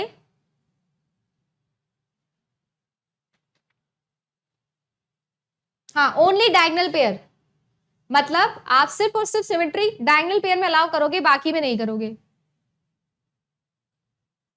हाँ दुश्मन होता है। अच्छा दुश्मन आ गया तो जानी दुश्मन भी आएगा क्या, दुश्मन और जानी दुश्मन याद है क्या, ये आया जानी दुश्मन, है ना, ये तो दुश्मन ही था, ये है जानी दुश्मन। देख रहे हो टेढ़ा मुंह बना के। जानी दुश्मन का क्या गेम है मैम, जानी दुश्मन का गेम है किसी को भी अलाउ नहीं करूंगा, है ना, हाँ किसी को भी अलाउ नहीं करूंगा। गुड, मैं किसी को भी अलाउ नहीं करूंगा, डायगोनल को भी नहीं अलाउ करूंगा मैं। अगर सिमेट्री आ गई तो मैं नहीं, और एक भी आ गई तो भी मैं नहीं खेलूंगा। ऐसे कितने होते हैं, ऐसे होते हैं मेरे पास में 3n-1/2, ठीक है ना। अब आ जाता है इररिफ्लेक्सिव, यानी कि कोई भी रिफ्लेक्सिव नहीं चाहिए, वो भी कितने होते हैं मेरे पास में 2n की power n multiply by n-1, 2 की power n into n-1। Reflexive और सिमेट्री दोनों को ऐड कर दोगे, पावर 2 की चल रही है तो इसीलिए दोनों का बेस सेम है तो ऐड हो जाएगा। ये मैं नहीं बताऊंगी, ये तो आप लोग खुद भी कर सकते हो। नेक्स्ट क्वेश्चन देखो, नेक्स्ट क्वेश्चन या नेक्स्ट टेबल आप लोगों की मैं लेके आई हूं डिजिटल इलेक्ट्रॉनिक्स से। हाँ बिल्कुल आते हैं ना ये एग्जाम में। आपको क्या लग रहा है इतनी मेहनत से जो ये आई है आपके लिए कंटेंट, ये क्यों लाई हूं मैं, इनसे 100% आपको एग्जाम में कम से कम 8 से 9 क्वेश्चन मैं दिखा दूंगी। पिछले एग्जाम में भी दिखा सकती हूँ, इस एग्जाम के बाद भी दिखा दूंगी, मस्ट टू डू है। चलो अब नेक्स्ट देखो फ्लिप फ्लॉप की बात कर लेते हैं। तो आप सब लोग जानते हो एसआर फ्लिप फ्लॉप आप लोगों का सेट रीसेट फ्लिप फ्लॉप जिसको हम लोग बोलते हैं, ठीक है ना। इसके अंदर अगर मैं बोलूं तो आप लोगों की एक तो फंक्शनल टेबल आती है और आपके पास में इक्वेशन आती है। तो इक्वेशन में जो होती है यानी फॉर Qn+1, फॉर Qn+, अच्छा ऊपर लिखा भी है, Qn+1 के लिए क्या होता है S plus Qn multiply by R बार। फिर आपके पास में आता है JK फ्लिप फ्लॉप, ठीक है ना। वैसे फ्लिप फ्लॉप क्या होता है जिसमें एक बिट स्टोर कर सकते हो। फ्लिप फ्लॉप बनता किससे है, लैचेस से बनता है ना, लैचेस जो हैं उनसे बनता है, ठीक है। अगर मैं JK फ्लिप फ्लॉप की बात करूं, देखो मेरे पास में है SR flip flop, SR flip flop की जगह मैं JK लगा दूं, है ना, SR जहां था वहां J और K लगा दूं, तो क्या ये जो है ये सेम तरीके से काम करते हैं, मुझे कोई बता सकता है क्या ये मैंने सही लिखा है या गलत लिखा है। डायग्राम जब बनाती हूं तो S ऊपर R नीचे है तो J ऊपर K नीचे आएगा, बताओ तुम ये भी बताओ, चलो तुमको याद है या नहीं। फंक्शनल इक्वेशन सभी को पता है, J Q bar I mean Qn bar plus K bar Qn, ठीक है। आप चाहो तो इसको K मैप से सॉल्व कर सकते हो, वैसे डायरेक्टली मिनिमाइज करके भी सॉल्व कर सकते हो। फिर आता है आपका T flip flop which is toggle flip flop. Toggle flip flop में क्या होता है, एक्सॉर प्रॉपर्टी होती है, ठीक है, अगर मैं जेके फ्लिप फ्लॉप है ना, जेके फ्लिप फ्लॉप को एक ही इनपुट दे दूं, एक ही इनपुट दे दूं, दोनों को सेम इनपुट दे दूं, तो क्या वो टी फ्लिप फ्लॉप के जैसे काम करता है?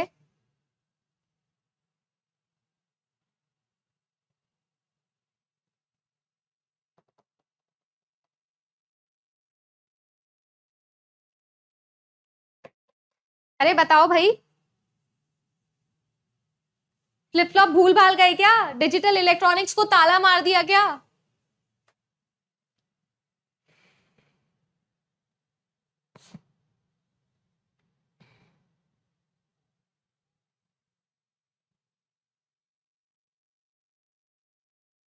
मास्टर फ्लिप फ्लॉप बोलते हैं जिसको। अरे सब भूल गए लग रहे हो, मेरे को कुछ समझ नहीं आ रहा है, क्या कर रहे हो आप लोग? दोनों को, है ना, अरे दोनों को सेम इनपुट दे दूं तो टॉगल हो जाता है ना। और अगर एक नॉट के साथ लगा दूं तो डी फ्लिप फ्लॉप हो जाता है, डेटा फ्लिप फ्लॉप जिसको हम लोग बोलते हैं, जिसमें हम डेटा को स्टोर करने के लिए जैसे यूज करते हैं, ऐसा बफर जिसको यूज करते हैं। क्यों? इसमें रिजल्ट वही आता है जो दिया था, जो इनपुट दिया वही आउटपुट आता है, तो डी फ्लिप फ्लॉप उसे कहते हैं हम लोग।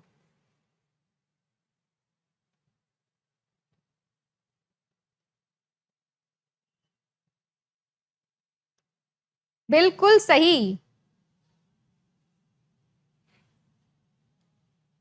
अच्छा, एक और सवाल पूछा था मैंने, एसआर की पोजीशन और जेके की पोजीशन।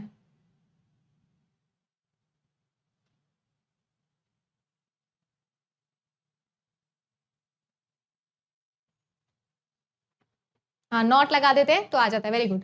मैंने ये सही लिखा है क्या? एक और क्वेश्चन पूछा था मैंने, is it true? Is it true? जब हम एस आर फ्लिप फ्लॉप से बनाते हैं जेके फ्लिप फ्लॉप, तो S is analogous to J and R is analogous to K, this is true और फॉल्स,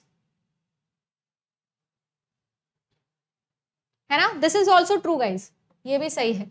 चलो नेक्स्ट देखते हैं। नेक्स्ट आपके पास में आते हैं बहुत ही सारे, क्या यहाँ पर भी फॉर्मूलेज हैं जो एक ही टेबल में आप लोगों को रख लो तो बहुत बढ़िया रहेगा आप लोगों के लिए। जैसे कि पिछले एग्जाम में आप लोगों का जॉनसन काउंटर्स पे सवाल बना था, ठीक है ना, बहुत सारे फ्लिप फ्लॉप्स होते हैं जो एक साथ कनेक्ट हम लोग कर देते हैं। बेसिकली देखो, हम यहाँ पर रिपेल की बात कर रहे हैं। रिपेल मतलब क्या होता है? जब हम कॉन्सिक्यूटिवली बहुत सारे फ्लिप फ्लॉप्स को एक साथ लगा देते हैं, ठीक है ना, तो उन सारे के सारे फ्लिप फ्लॉप्स को हम क्या बोल देते हैं? रिपल में बोल देते हैं। जैसे कि एडर में हम लोगों ने पढ़ा, कॉम्बिनेशनल सर्किट में भी पढ़ा था, बिल्कुल वैसे ही सीक्वेंशियल सर्किट में भी पढ़ते हैं। अब देखो, दो तरीके से हम ये बना सकते हैं, या तो रिंग काउंटर बनाते हैं या जॉनसन काउंटर बनाते हैं। तो देखो, रिंग काउंटर के अंदर एन फ्लिप फ्लॉप्स होते हैं, जिसमें यूज्ड स्टेट्स भी एन ही होती है, और अनयूज्ड स्टेट्स जो होती है वो आपके पास में होती है 2 की power n minus n. Why? Because total 2 की पावर n हो जाएगी, उसमें से आप क्या माइनस कर दो? यूज्ड वाली, तो अनयूज्ड आ जाएगी। अब जॉनसन फ्लिप फ्लॉप के अंदर क्या होता है कि आपकी एन फ्लिप फ्लॉप है।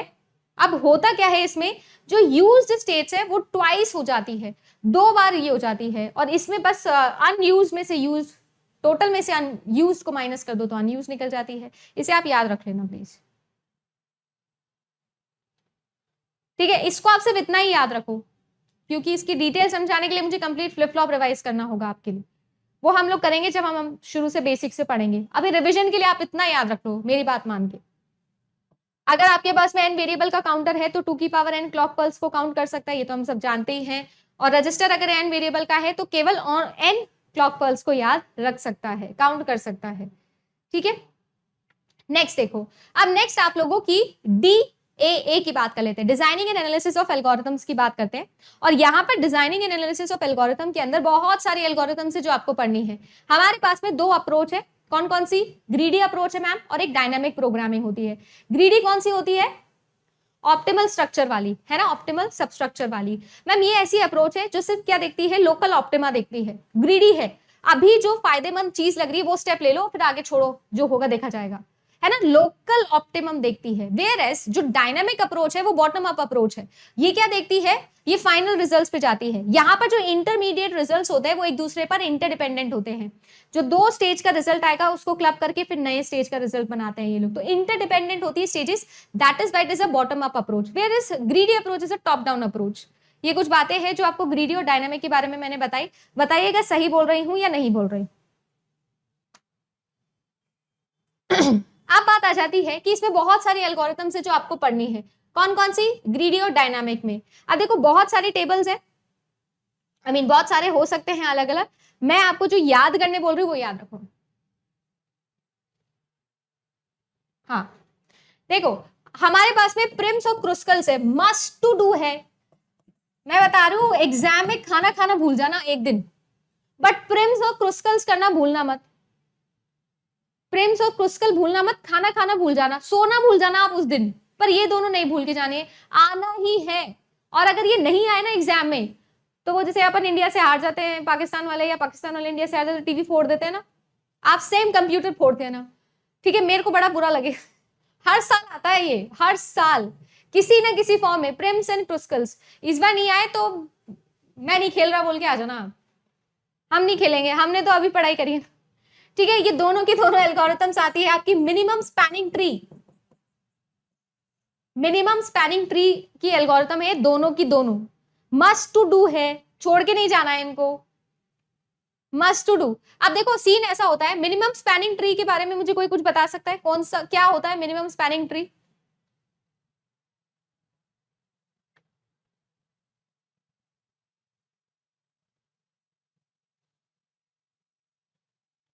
क्या होता है स्पैनिंग ट्री? क्या होता है, कोई बता सकता है मुझे?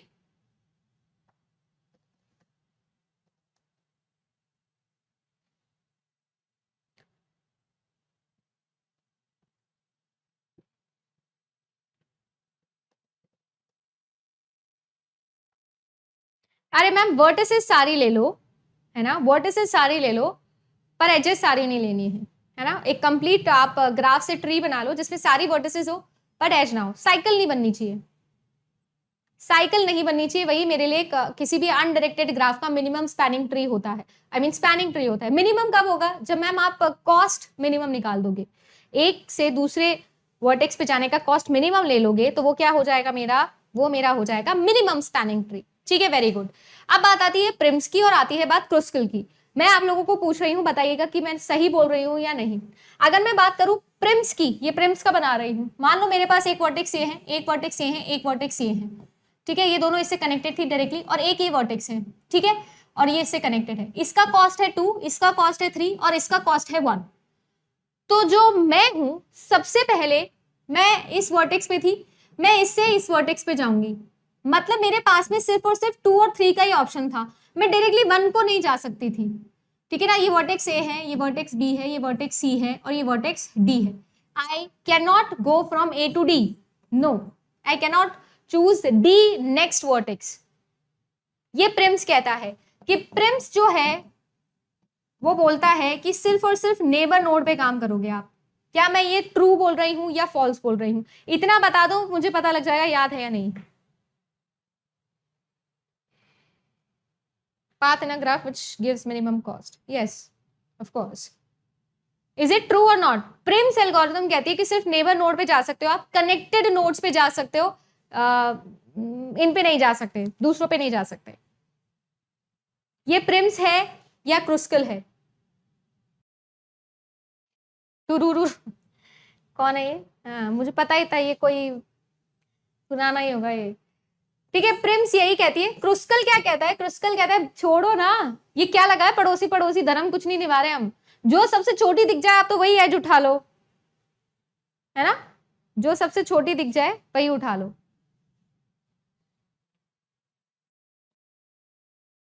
ठीक है, चलो वेरी गुड। अब बात कर लेते हैं इनकी कॉम्प्लेक्सिटी की। तो देखो n log n होती है इसकी, वहां जहां पर n वर्टिसेस है ऑफ कोर्स आपकी, और जो ये है ये भी वही होती है, e log v बोल दो इसको, ठीक है। इसके अलावा बात है हाफमैन कोडिंग की। कोई मुझे याद दिला सकता है हाफमैन कोडिंग हम क्यों यूज करते थे? मैम आपके पास में बहुत ही ज्यादा क्या है, बड़ा डेटा है, उस बड़े से डेटा को आप लोगों को ऑनलाइन भेजना है ना, नेटवर्क पर भेजना है। तो डेटा ऑब्वियसली इतनी बड़े फॉर्म में तो हम नहीं भेजते, हम उसको कॉम्प्रेस करके भेजते हैं। Why compressing? क्यों करते हैं कंप्रेस? मैम इसलिए करते हैं कंप्रेस क्योंकि डेटा जितना ज्यादा होगा उतना ज्यादा बैंडविड्थ कंज्यूम करेगा, ठीक है ना, कंजम्पशन ज्यादा हो जाएगा बैंडविड्थ का, वो हमें चाहिए नहीं, है ना। तो पूरा 3 टम्बारा भेजने की जगह हम क्या कर लेते हैं, उसको कंप्रेस कर लेते हैं, छोटे फॉर्म में भेजो, जैसे हैशिंग में करते हैं ना, बिल्कुल वैसे ही आर्बिट्रेरी लेंथ को एक फिक्स्ड लेंथ में कन्वर्ट कर लेना, बिल्कुल वो ही हम चीज हाफमैन कोडिंग में करते हैं। बॉटम अप अप्रोच से करते हैं, न्यूमेरिकल इसका सॉल्व करके आपको बता चुकी हूँ, ठीक है। नहीं तो हम डीएसए वाले एल्गोरिथम में फिर से दोबारा देख लेंगे। इसकी भी आपको कॉम्प्लेक्सिटी याद रखनी है, n log n होता है। टोपोलॉजिकल सॉर्टिंग भी आप जानते हो। टोपोलॉजिकल सॉर्टिंग सबसे पहली बात तो मस्ट है कि सिर्फ डैग होना चाहिए, डायरेक्टेड एसाइक्लिक ग्राफ में ही होती है। जो भी आपके पास में मिनिमम डिग्री वाली, या मैं ये कह दूं 0 डिग्री वाली वर्टेक्स होती है, उसको डिलीट करते चलो आप। अगर 0 की नहीं है तो मिनिमम ले लेना, और फिर उनकी क्या करते रहो, वर्टिसेस की सॉर्टिंग। वर्टेक्स के साथ में उसके एसोसिएटेड जितनी भी एजेस है वो भी डिलीट होती है, और ऐसे सॉर्टेड वर्टिसेस का जो एरे बनता है उसको हम लोग टोपोलॉजिकल सॉर्ट बोल देते हैं। देन आता है आपके पास में bellman Ford algorithm. Bellman Ford और डिजिस्त्रा दोनों एक ही चीज के लिए काम करते हैं। कोई मुझे बता सकता है किसके लिए काम करते हैं ये? मैम शॉर्टेस्ट पाथ ढूंढने के काम में आते हैं ये। अगर आप लोगों को याद हो तो कंप्यूटर नेटवर्किंग में भी पढ़ते हैं हम ये, है ना। आपका RIP, वो वाला RIP नहीं, ऊपर पहुंच जाने वाला RIP नहीं, RIP राउटिंग इंफॉर्मेशन प्रोटोकॉल जो होता है आप लोगों का, उसमें आती है आप लोगों की डिस्टेंस वेक्टर राउटिंग एल्गोरिथम, उसमें यूज होता है बेलमैन फोर्ड। और जो आप लोगों का OSPF होता है, लिंक स्टेट राउटिंग एल्गोरिथम, उसके अंदर यूज होता है डिजिस्त्रा। सही बोल रहा हूं क्या?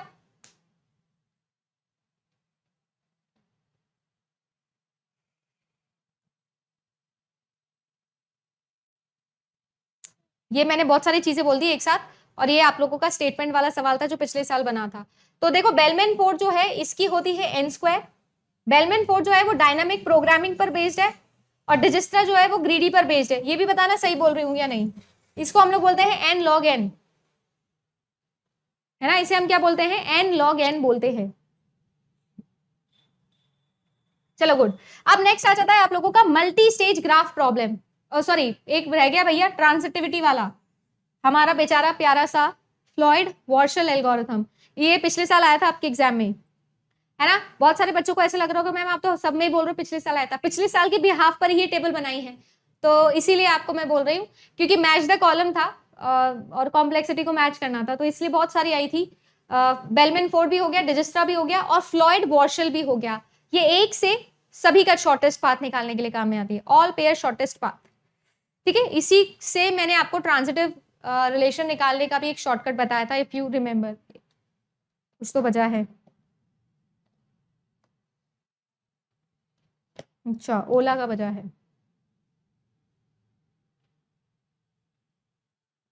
मैम अगर हम कभी कभी फंबल करते हैं टीचिंग में तो उसको ओवरकम कैसे करते हैं? ये आप मुझसे पूछ रहे हो या मुझे बता रहे हो? मैंने कोई बात नहीं यार, इंसान है, इंसान से ही फंबल होता है है ना, कोई दिक्कत नहीं है। देखो कॉन्सेप्ट अच्छा होना चाहिए, आप अच्छे से डिलीवर करो जो भी आप पढ़ के आए हो। बाकी फंबल फुम्बल देखो ये सब जीवन में मोह माया है, निकल जाएगा विद प्रैक्टिस। तो कभी हो जाता है, कोई इतना कोई बड़ी बात नहीं है, कब सबसे होती है, ठीक है। इंसान है अपन, टीचर इंसान है, उससे भी होती है गलतियां। सॉरी बोलो, सीखो, इंप्रूव करो, आगे बढ़ो। फ्लॉयड वॉर्शल, इसकी भैया देख लो n³ जाती है, सबसे ज्यादा जाती है, सबसे ज्यादा, इसीलिए खास याद रखेंगे इसको। Multi stage graph problem n² होता है। Matrix multiplication very very important, इसका भी n² होता है। Optimal BST binary search tree, इसका n³ होता है। ये n³ वाले तो खास ध्यान रखना आप, ठीक है। फिर आता है लॉन्गेस्ट सब लॉन्गेस्ट कॉमन सब सीक्वेंस।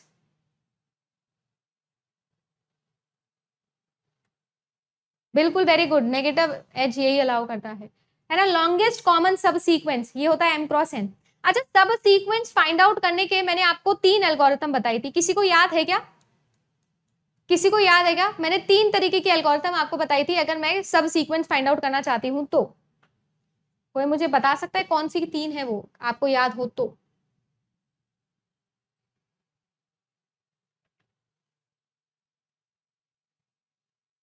पता नहीं, मेरे को लगता नहीं आप लोगों को याद होगी। याद है तो बहुत बढ़िया बात है, नहीं याद है तो याद करो। नहीं, मैंने M.Tech नहीं किया है। चलो ठीक है। एक और था स्ट्रिंग से रिलेटेड, स्ट्रिंग मैचिंग, वो भी याद कर लेते हैं यहीं पर। स्ट्रिंग मैचिंग से रिलेटेड भी हम लोगों ने चीजें पढ़ी थी। तो जो स्ट्रिंग मैचिंग होती है उसमें 3 तरीके की हमने पढ़ी थी। एक तो पढ़ी थी नेव, है ना, मैं लिख देती हूँ, ये चीज प्लीज नोट करिएगा आप। मुझे ऐसा लगता है कि जो ज्यादा चीजें एक्सक्लूसिव होती है वो ज्यादा याद रख लिया करो, एग्जाम में पूछी जा सकती है। स्ट्रिंग मैचिंग,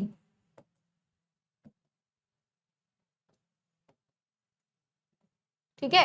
तो स्ट्रिंग मैचिंग में ना 3 तरीके की एल्गोरिथम आप लोगों ने पढ़ी है। एक पढ़ी है हम लोगों ने नेव, एक हम लोगों ने पढ़ी थी केएमपी, राइट, नेव जिसमें order of m cross n, ये दोनों की दोनों स्ट्रिंग्स की जो लेंथ होती है वो है ये,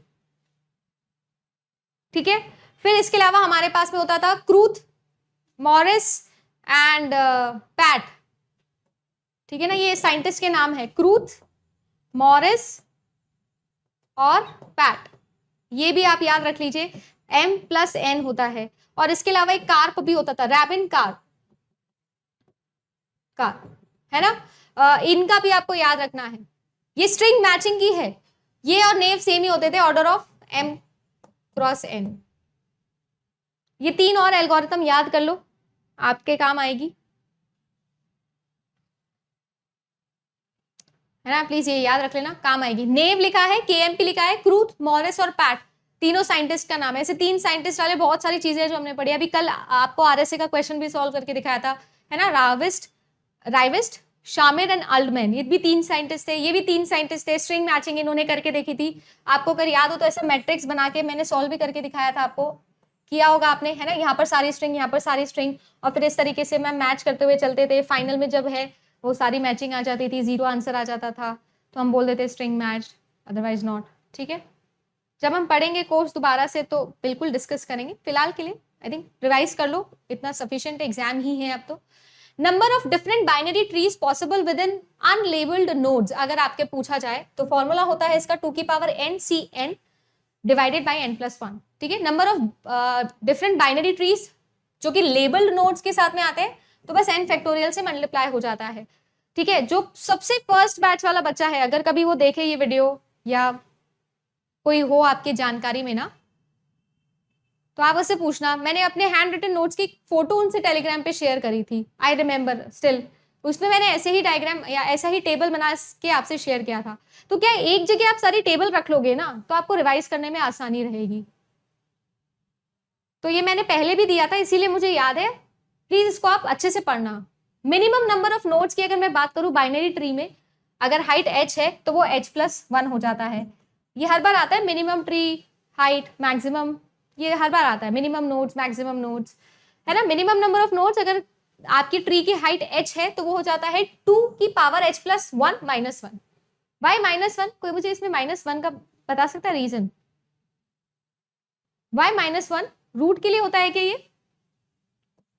minimum height of a binary tree if we have n nodes, तो वो कितना होता है? Minimum log n+1 -1।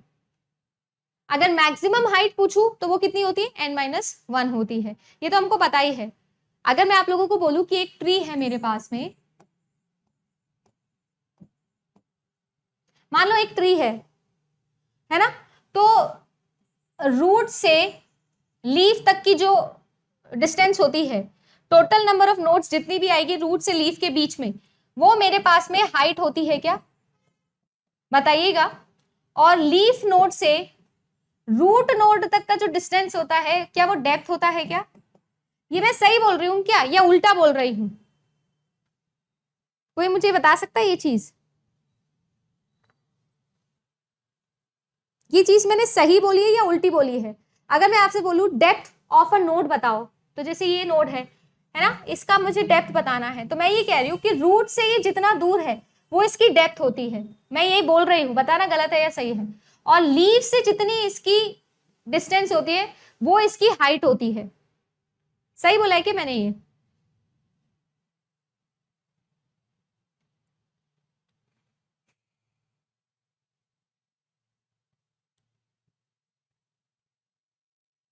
Very good, है ना। उल्टा बोला है मैम आपने, उल्टा बोला है मैंने। डेप्थ जो है वो ऊपर से मेजर करते हैं, हाइट जो है वो नीचे से मेजर करते हैं, ठीक है ना। तो ऐसे आपका मिनिमम और मैक्सिमम हाइट और डेप्थ आपके एग्जाम में पूछी जाती है। और हाइट और डेप्थ फॉर अ ट्री वो तो सेम ही होगी, क्योंकि रूट से लीफ चले जाओ या लीफ से रूट चले जाओ वो सेम ही होगी, बस डायरेक्शन डिफरेंट होता है। चलो next, total number of leaf nodes अगर आप निकालने हो तो कैसे निकालते हैं हम? Total number of nodes with 2 children +1 कर देते हैं रूट के लिए, सॉरी लास्ट रूट के लिए। फिर आता है आप लोगों के पास में टोटल नंबर ऑफ नोड्स, जो कि एक n array strict simply binary के अंदर होता है। देखो बाइनरी ट्री तो एक अलग से ही टॉपिक है, पूरा एक दिन आप बाइनरी ट्री पढ़ सकते हो, इतने सारे टाइप्स हैं, इतने सारे क्वेश्चंस उसके आते हैं, ठीक है। बट कुछ चीजें हैं जो आपको याद रखनी है। रूट नोड और लीफ नोड को हटा दो तो बची हुई नोड जो इंटरनल नोड्स होती है उनका फॉर्मूला बहुत इंपॉर्टेंट है, n/i+1 होता है वहां पे। और लीफ नोड की अगर बात करें तो उसके लिए फॉर्मूला होता है आपके पास में i+l बराबर होता है टोटल नंबर ऑफ नोड्स के। मैक्सिमम नंबर ऑफ नोड्स अगर आपको बतानी है किसी भी लेवल पर तो वो 2⁴l होता है। ये तो इजी है, आई डोंट थिंक इसमें कोई प्रॉब्लम हो।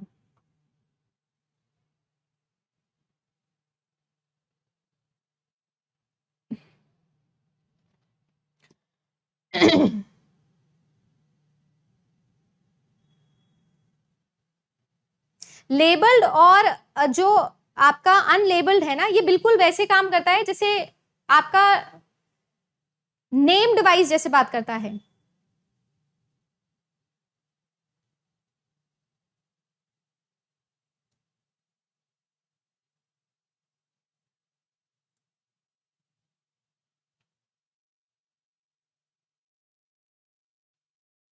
है ना, इसमें नेम्ड होती है सारी चीजें, पेरेंट नेम्ड होगा, बाकी सारी चीजें नेम्ड होती है।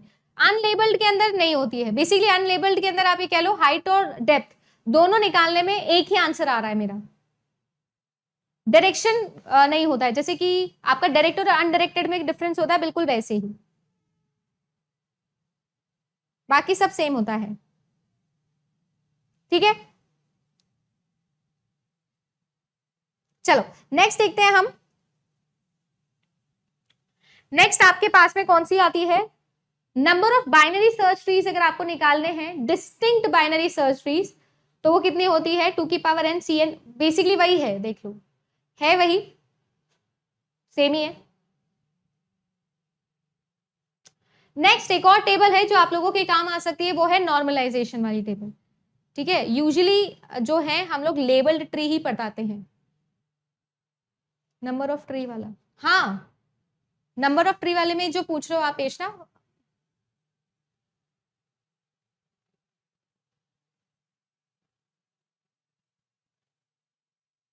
ये वाला ना पूछ रहे हो आप, है ना, यही तो पूछ रहे हो। इसमें n फैक्टोरियल इसलिए किया है क्योंकि सबका नेम होता है। देखो अनलेबल्ड अगर आपके पास में होगा ना तो कोई नेम नहीं होता है, देयर इज नो लेबल। तो बेसिकली इस केस के अंदर मैं एक ही टाइप से निकाल सकती हूँ, डेप्थ भी, हाइट भी, टोटल नंबर भी, है ना। वेयर एज अगर मेरे पास लेबल्ड है कि ए है, बी है, सी है, तो मैं लेबल वाइज निकाल सकती हूँ, इसीलिए n फैक्टोरियल किया है।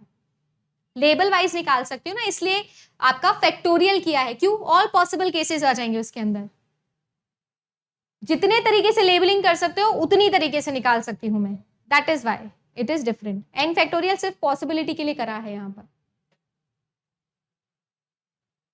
नेक्स्ट आता है आप लोगों का, जैसे आप जानते हो नॉर्मलाइजेशन में हम हमेशा उल्टा चेक करते हैं। उल्टा कैसे चेक करते हैं, उल्टा कैसे चेक करेंगे, सबसे पहले आप देखोगे 5NF, फिर आप लोग देखोगे 4NF, फिर आप लोग देखोगे BCNF, है ना, फिर आप लोग देखोगे 3rd NF, फिर आप लोग देखोगे 2NF, और फिर लास्ट में आ जाएगा 1NF।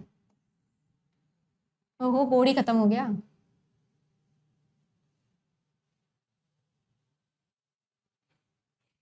ठीक है, हम इस तरीके से चलते हैं। अगर कोई 3rd NF में है तो जरूरी है क्या BCNF में होगा, जरूरी थोड़ी है। हाँ BCNF में है तो ये जरूरी है मैम 3rd NF में तो होगा ही होगा। तो सबसे पहले 5NF देखेंगे, फिर 4NF देखेंगे, ठीक है, फिर BCNF देखेंगे, फिर 3rd NF, फिर 2nd NF, फिर 1NF। एक्चुअली में 5th NF और 4th NF चेक करने की जरूरत नहीं होती है आप लोगों को, हम तो डायरेक्टली BCNF से ही चेक करते हैं, ठीक है। अगर कोई भी जॉइंट डिपेंडेंसी नहीं है तो वो 5th NF से फ्री होता है, ठीक है। और अगर 4th NF की बात करूं तो मल्टी वैल्यूड डिपेंडेंसी नहीं होगी, आप सब लोग जानते हो। अच्छा मेरे पास में अगर कोई मल्टी वैल्यूड एट्रीब्यूट है, मल्टी वैल्यूड एट्रीब्यूट है, कोई मुझे बता सकता है क्या,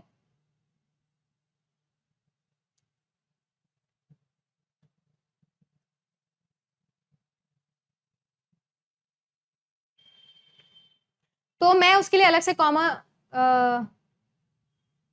अलग से कॉलम बनाती हूं।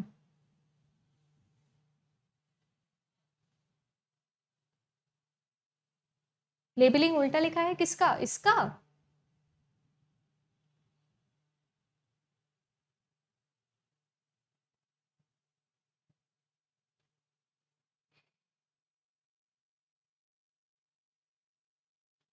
किसका लेबलिंग उल्टा लिखा है? मैंने दिल्ली की ट्रेन पकड़ के आना है और फिर पिटाई करनी है वहीं आके। क्या क्या क्या?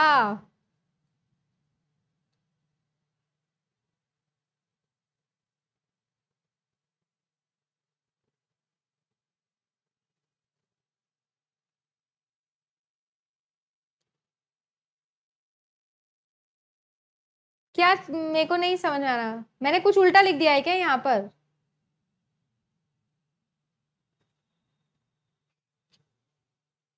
अच्छा, देखिए कुछ लोग कह रहे हैं कि मैम 1NF अंदर आएगा। अच्छा ऐसा?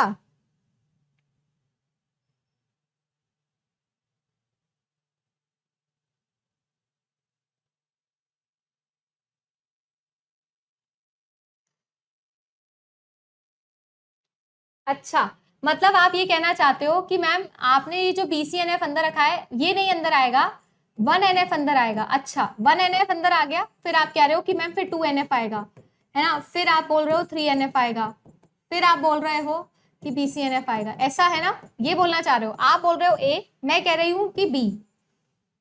यही कंफ्यूजन चल रहा है ना?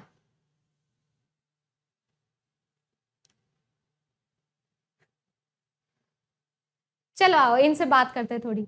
ठीक है, मैं समझ गई आपकी बात, आप क्या कहना चाहते हो। अब मुझे एक बात बताओ, इसका मतलब ये है, इस डायग्राम के अकॉर्डिंग बता रही हूं, अगर कोई 1NF में है, कहां गया? हाँ, अगर कोई, अरे ये मुझे ही नहीं दिख रहा या आपको भी नहीं दिख रहा? मैं अंधी तो नहीं हो गई? अरे अरे, हाँ, अगर कोई 1NF में है तो इसका मतलब वो 2NF में भी होगा, 3NF में भी होगा, BCNF में भी होगा।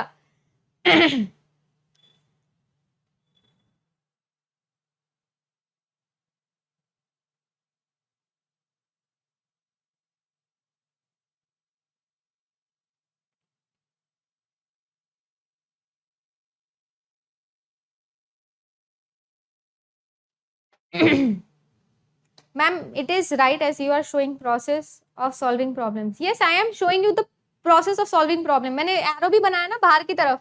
सबसे पहले BCNF चेक करोगे, फिर 3rd NF चेक करोगे, फिर 2NF चेक करोगे, फिर 1NF चेक करोगे।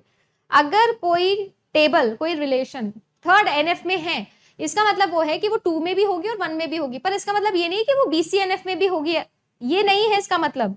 ये मैंने बनाया है।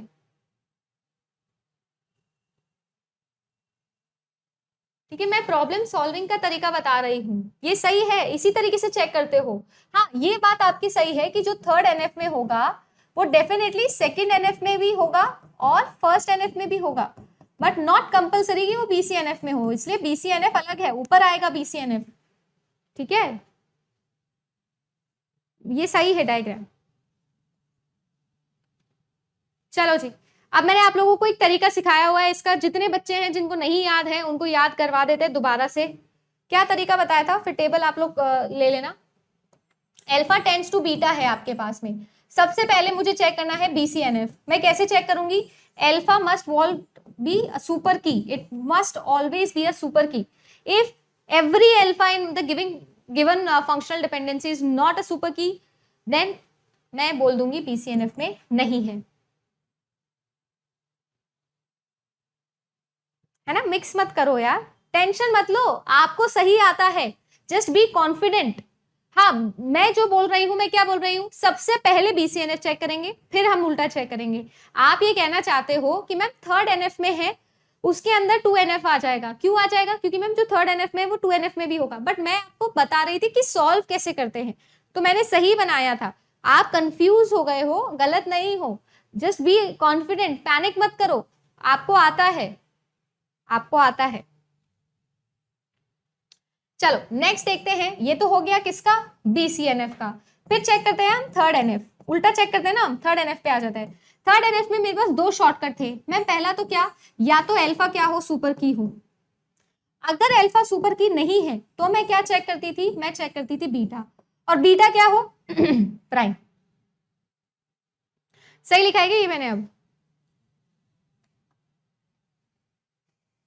क्लोजर कैसे निकालते हो?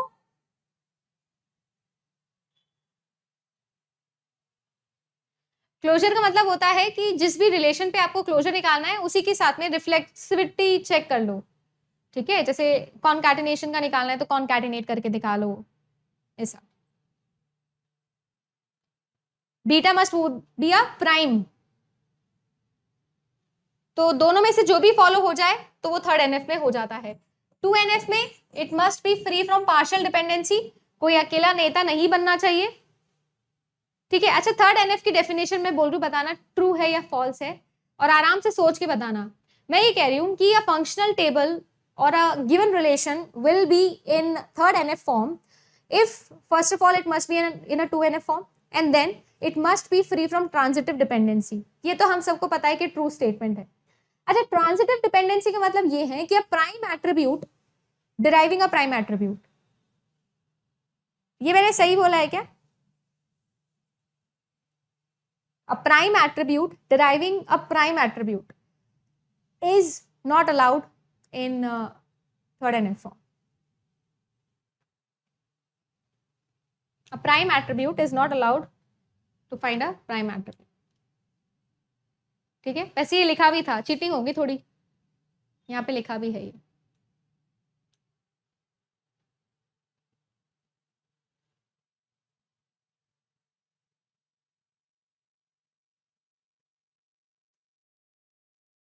ट्रांजिटिव डिपेंडेंसी की डेफिनेशन पूछ रही हूं मैं, नहीं गलत लिखा है मैंने? बिल्कुल सही मैम। ट्रांजिटिव का मतलब ये है कि मान लीजिए कि आपके पास में है कोई टेबल जिसमें आप ए को डिराइव कर रहे हो बी से, और जो बी है वो डिराइव कर रहा है सी को। अब ये जो बी है ये नॉन प्राइम नहीं हो सकता, या फिर ये जो सी है ये भी नॉन प्राइम नहीं हो सकता।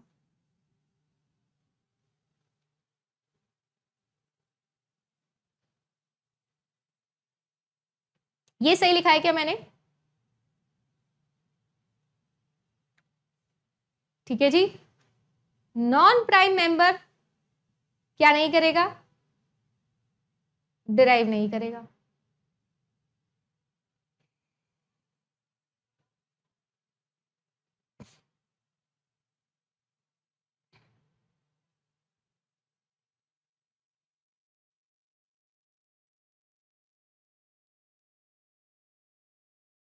है ना, ये नहीं चाहिए मुझे। नॉन प्राइम से नॉन प्राइम अलाउड नहीं है। अच्छा, प्राइम से प्राइम अलाउड है क्या? वो तो अलाउड है।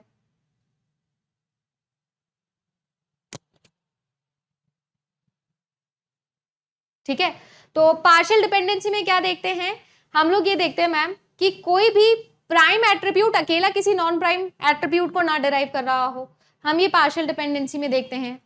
और हम ट्रांजिटिव डिपेंडेंसी में देखते हैं कि कोई नॉन प्राइम ही किसी नॉन प्राइम को ढूंढ ले, मतलब नेक्स्ट लेवल नेतागिरी। एक तो एमएलए बनना था और दूसरा तो मिनिस्टर ही बन गया सीधा ही। पार्शियल डिपेंडेंसी में हम ये देखते हैं ना कि एमएलए ज्यादा नेता ना बने। कैसे? प्राइम है अकेला, अपने बिना दूसरे मेंबर्स के साथ में, जो उसकी कैंडिडेट की थी उसके मेंबर को प्राइम मेंबर बोलते ना, वो अकेला प्राइम मेंबर ज्यादा एमएलए बन रहा है, खुद ही नॉन प्राइम को ढूंढ दे रहा है।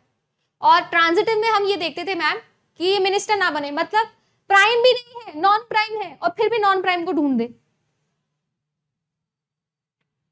है ना। ये ज्यादा पंचायती नहीं चलेगी हमको, ठीक है। तो प्राइम से नॉन प्राइम पार्शियल डिपेंडेंसी में चेक करते थे, नॉन प्राइम से नॉन प्राइम थर्ड एनएफ में ट्रांजिटिव डिपेंडेंसी में, ठीक है। ये नहीं चलेगा, ये नहीं चलेगा। चलो, इसके अलावा देखो और हो गया, सॉफ्टवेयर इंजीनियरिंग के भी कुछ हो गए। देखो ये सॉफ्टवेयर इंजीनियरिंग वाली जो टेबल है ये मैं सॉफ्टवेयर इंजीनियरिंग वाले वीडियो में ही डिस्कस करूंगी आपसे। ये टेबल भी मैंने बनाई हुई है, तो ये सारी चीजें वहीं चेक करेंगे। और ये टेबल मैं आपको ऑलरेडी दे चुकी हूँ, ठीक है। ये जो टेबल है ये मैं ऑलरेडी आपको दे चुकी हूँ। कब दी थी? जब मैंने डिजिटल इलेक्ट्रॉनिक्स पढ़ाया था। मैम प्लीज बता दीजिए सेल्फ के क्लोजर के लिए क्लोज चेक कैसी लैंग्वेज CFG क्या होता है?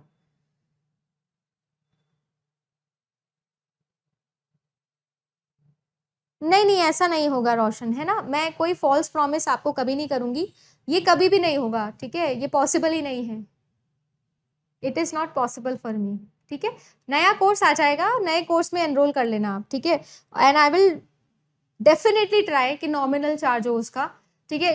अगर नहीं रखना हो तो नॉमिनल तो मैं पुरानी जगह कर रही होती बड़ी अच्छी जगह से, ठीक है, तो नॉमिनल होगा, नॉमिनल भी क्या छोड़ो, आधे में होगा, जो फीस थी उसका हाफ में होगा, बस, इससे बड़ा मैं प्रॉमिस नहीं कर सकती आपको, ठीक है। अपनी तरफ से जो ट्राई होगा वो मैं करूंगी, बट ऑब्वियसली है ना, रिसोर्सेज तो रिसोर्सेज होते हैं और रिसोर्सेज में पैसे लगते हैं।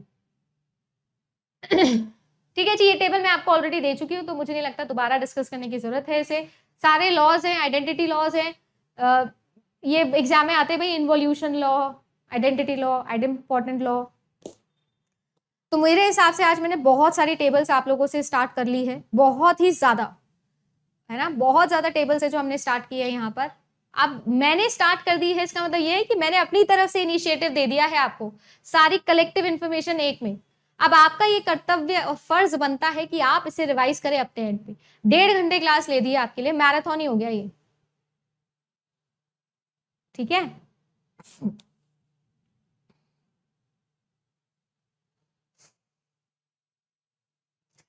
चलो, जिनको क्लोजर में प्रॉब्लम हो रही है ना, कल हम टीओसी पढ़ रहे हैं, तो टीओसी में मैं क्लोजर वाला आपका जो भी डाउट है वो क्लियर कर दूंगी।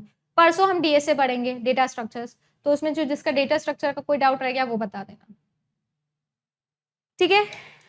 चलो भाई, अब आज के लिए इतना ही रखते हैं, मिलेंगे आप लोगों से नेक्स्ट सेशन में, ठीक है। इसके अलावा मैं और सोच रही हूँ कि हम एक मैराथन रखेंगे, और उस मैराथन में हम क्या रखेंगे वो आप मुझे कमेंट करके बता सकते हो, आपको अगर कोई पर्टिकुलर यूनिट में लगता है तो। बाकी मैंने तो अपनी तरफ से सोच ही लिया है